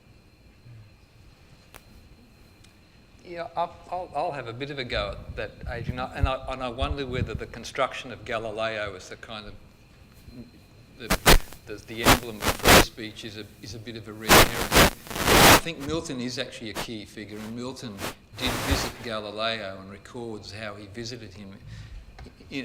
Galileo, a prisoner of the Inquisition. This was his description. And there's actually an image of someone's done the picture of Milton visiting Galileo putatively in a dungeon, as opposed to a rather nice villa in Florence, if you get the chance to visit. But anyway, that's another story. So there is this construction of Galileo as the hero, and part of that is when he supposedly mutters under his breath when he's supposed to be, still it moves. Is the attribution to Luther of "Here I stand, I can do no other." And Luther is another figure who's constructed in this lineage, but that's another story. But Stephen, as you know, I think Stephen Schaffner tells the better story of the 17th century, which is it's to do with networks of trust. And so, although the Royal Society has this notion, and it's embodied in its motto, which is "Nullius in verba," which is from Horace, and literally, I'm not going to cede to the authority of any master. Ironically, they're quoting a classical source for their individual, but anyway. But in fact, I think the reality is that there's an understanding of it as a collective enterprise, and already there's the building up of sets of protocols for who is trustworthy. That's if you buy the Chapin story, which I do, I think. And for me, the interesting parallel is the fact that, to some extent, I think within the medieval Catholic Church, knowledge was similarly distributed on the basis of the conception of implicit faith, which is to say that the ecclesiastical authorities made determinations on questions of doctrine that the laity had no conception of the complexity of, but had implicit faith in the institution, so that there was the trust and the knowledge was somehow distributed. And I think that actually maps across to the sciences, but there was such a strong reaction against implicit faith as a kind of Catholic epistemic failing that even though someone like Robert Boyle would say people had to rely on implicit faith if they were to accept what Galileo told them he saw through his telescope. So there is a recognition of that already, but I think the environment was such that the rhetoric was slightly different from the reality, and as I think ever since then, that the socially distributed, and your point I think is that now with these massive projects where you get 1,000 scientific names on a paper, you've got this incredible distribution of expertise and knowledge, and you need even stronger protocols to make it work. But so that's just an initial reaction. And I'm curious whether, as the kind of social fact that you describe, whether you're not also describing a process through which scientific communities have become increasingly systematized and regulated, and then the converse of that is that religious communities are increasingly fragmented and sort of desystematized. Yeah. Mm-hmm. Mm-hmm. I mean, I think the difference is that one key difference is that there do seem to be mechanisms for arriving at scientific consensus, but in the religious sphere, no, right? And people might think, well, we've got one that's reliable and one that looks a bit dodgy, and you can see that's a plausible interpretation if some focus on propositional knowledge is the aim of the game. Yeah. I think that we have to remember that we're looking back on Galileo, having seen him be proved right. But, the Ptolemaic universe was like a cosmic joke. It sort of worked. It worked much better than it should have. And it was the leading scientific hypothesis and had been for hundreds of years, And so the fact that the rejection of it, even though Copernicus had already more or less familiarized the idea that Galileo proposes, it's not surprising to find that there was resistance, especially because the church had, suppose, I mean, in what must have been good faith, it had sponsored what was the leading scientific hypothesis of the time. There were things that went on in the church, like, you know, scientific priests who tried to establish the day for Easter and so on would find that there were anomalies in, you know, but it's also true that we can't look back and say they were so foolish and so wrong, because they were not foolish and they were wrong, but in such an amazing way, you know. Well, I mean, I'd put it even stronger. I think in scientific terms, they were right. And they were right because there was compelling scientific evidence against the motion of the Earth. And not only that, there was a third option between the Ptolemaic and the Copernican, which was the Tychonic, which satisfied most of the observations without the scientific difficulties of getting the Earth into motion that you'd get with parallax and what followed from that. That's another long story, but I agree with you completely. I think that there's the Catholic authorities were relying on the scientific consensus of the time, and they were not scientifically naive at all. Whether they should have condemned Galileo is the other question, and I think that was imprudent, to put it mildly, because now he's an icon of science-religion conflict. But I'll stop there. Yes, please.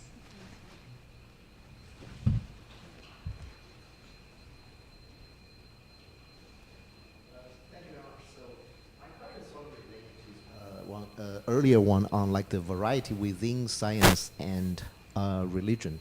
So the case that I'm thinking of is, so like after like I think it's like 1950 or 1960s, quantum physicists suddenly found something called Buddhism, right? So, and they began to had a really good time for 20 or 30 years, and somehow, one reason could be just Buddhism just didn't have this kind of tremendous burden within the Western tradition as Christianity and Catholicism have. Which is what we've been talking about like today, right? Like Western science and Western religion had a pretty hard time for 200 years, to put it, to simplify it. But so in that case, alternative religion came in and sort of enabled this kind of unexpected dialogue between science and religion.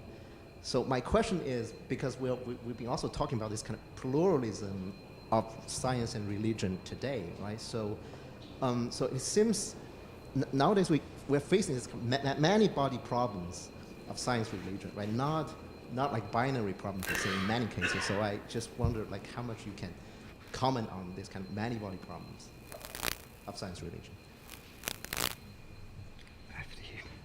You were the quantum mechanics person. I'm afraid I didn't hear you well enough to understand your question. I'm very sorry. I should have asked you to speak up. Can you give a very short and very loud version of what it was you wanted to ask? Yeah, sorry. So the case that I was thinking, yeah, I can hear you now. Yeah, so the case that I was bringing up is during the 1960s, Buddhism and quantum physicists had really great conversations between one another, for David Bohm and Dalai Lama and many others. So that history suddenly enabled this kind of dialogue between science and religion, right? But it's not religion within the Western tradition.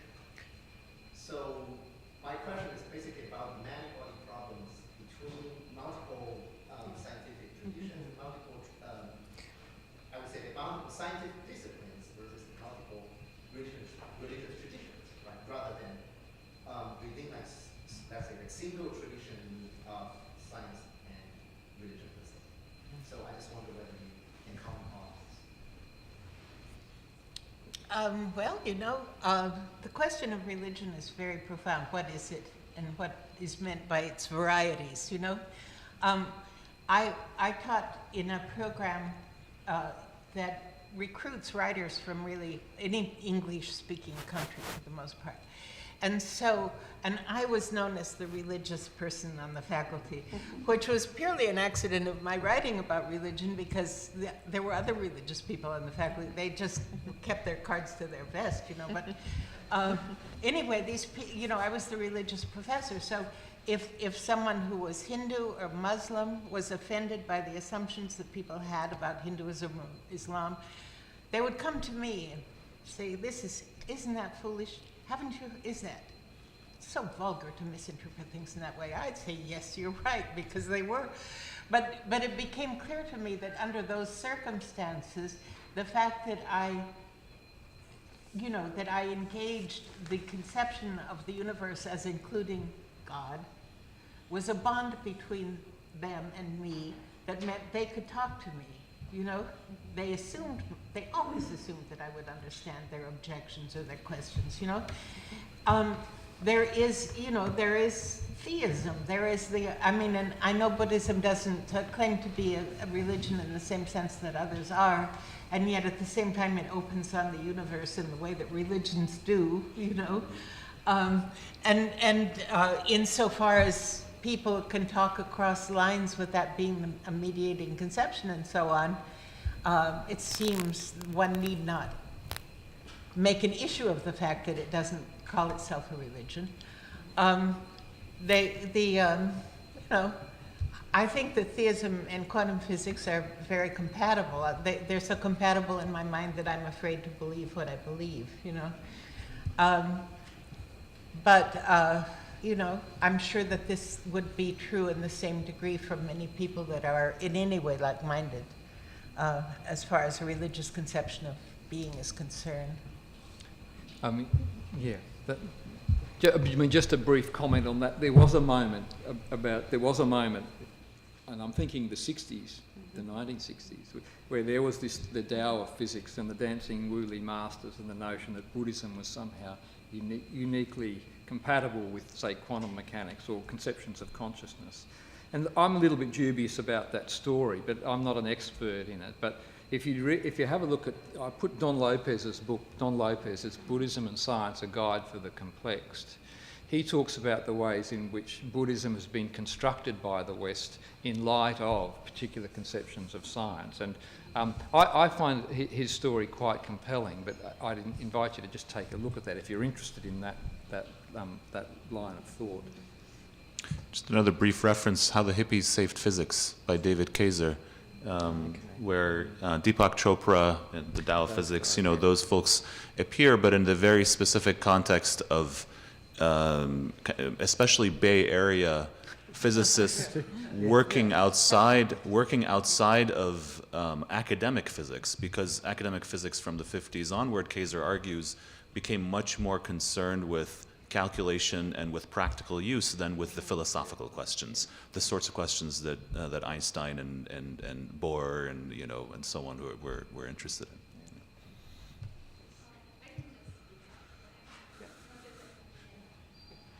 That's for the streaming, so we need that so that people online can also hear. Okay, thank you.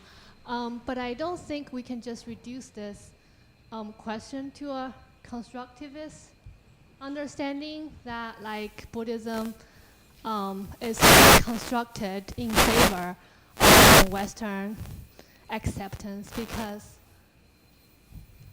it's just like we would say Buddhism is a non-theistic. So I think there is a epistemic, I can't say that word, but there's a break between theistic folks and the non-theistic folks. That in Buddhism, it's just not so emphasis on a God, right? There could be in it, there could be no God. It just depends on like how useful you think that God is. So I think this like de-emphasizing God is something that kind of differentiates Buddhism from the rest of religious traditions. Between Buddhism and quantum physics, kind of unique. I'm not really like totally buying into what Lopez about. And I know this is not really a question, but a comment on that. And I will say, like, I am a Buddhist, so that's my contribution to this conversation too. Thank you. As we, could I, maybe say that as we're drawing to a close, because we want to celebrate with a reception, I actually wonder if I could ask both of you to make a statement to the effect of where you see this go once we do leave the conflict thesis behind. Let's assume we can do that. What are the sort of vistas that you have where there would be a more positive interaction of science and religion? You're asking me first. Yeah, both of you. By way of rounding off the discussion. Look, I guess for me, part of the, and it goes partly to the point that you made, that once you understand the plurality of practices that count as science and the plurality of practices that count as religion, it's very difficult to make any kind of overarching claim about the future. So I think what that does, it certainly debunks the notion of a perennial conflict between science and religion, but it doesn't give you a platform to say, aha, and therefore we're going to look forward to a new age for complementarity of science and religion either, because the scientists are doing their own thing, and I mean, I think the religious traditions to some extent are more stable, and I think that this is another thing that's often left out of the picture, and you briefly alluded to it, Marilynne, when you said that theologians, not cautious enough on my account, but tend to be cautious about making claims about the relation of theology to some evanescent science that's constantly a moving target. And whether that's the case for quantum physics, and in fact the whole of, I suspect that physics looks from the outside to be somewhat in crisis, ready for a paradigmatic shift. And so, but that's typical of the nature of science. It changes as it goes on. And so if you put those two things together, science as a kind of enterprise that's constantly changing and on one account progressing, religious traditions as relatively stable but plural, and totally different sets of disciplines in the science, all of this is a way of avoiding doing precisely what you've asked me to do.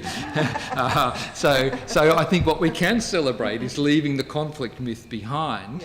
And as a historian looking backwards, I'm quite happy to say that. As someone who doesn't classify myself as a prophet, I'm reluctant to say more. Well, I do theology, read theology, think about theology, simply because it's one of the oldest habits that I have, And since it's a more or less direct outgrowth of childhood almost, I think that my model for everything is of the pilgrim soul. The question, for me, I have great respect for science, and I felt it as a burden for as long as I believed that science precluded theology, religion.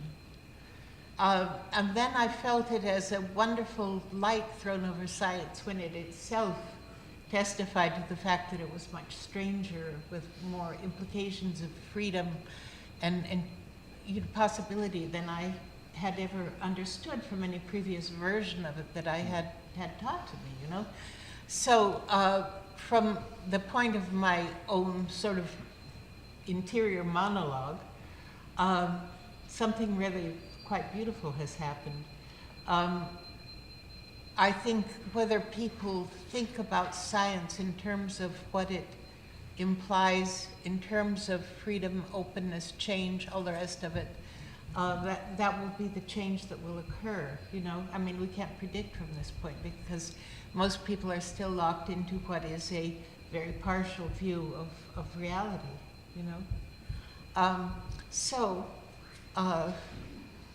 I'm very satisfied, aware of the fact that this is an imperfect physics, everyone is, it nevertheless transcends a more imperfect physics, a more incomplete physics, which either means that it is highly satisfactory or that it's on the way to doing something more satisfactory. But for me, it's like what will come next? Well, maybe writing some new theology will come next. Maybe writing new commentaries on scripture will come next. You know, maybe new novels will come next.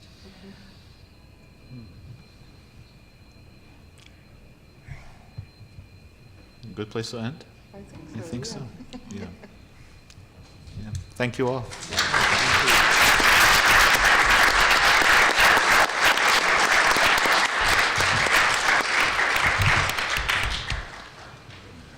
Where's the reception? Is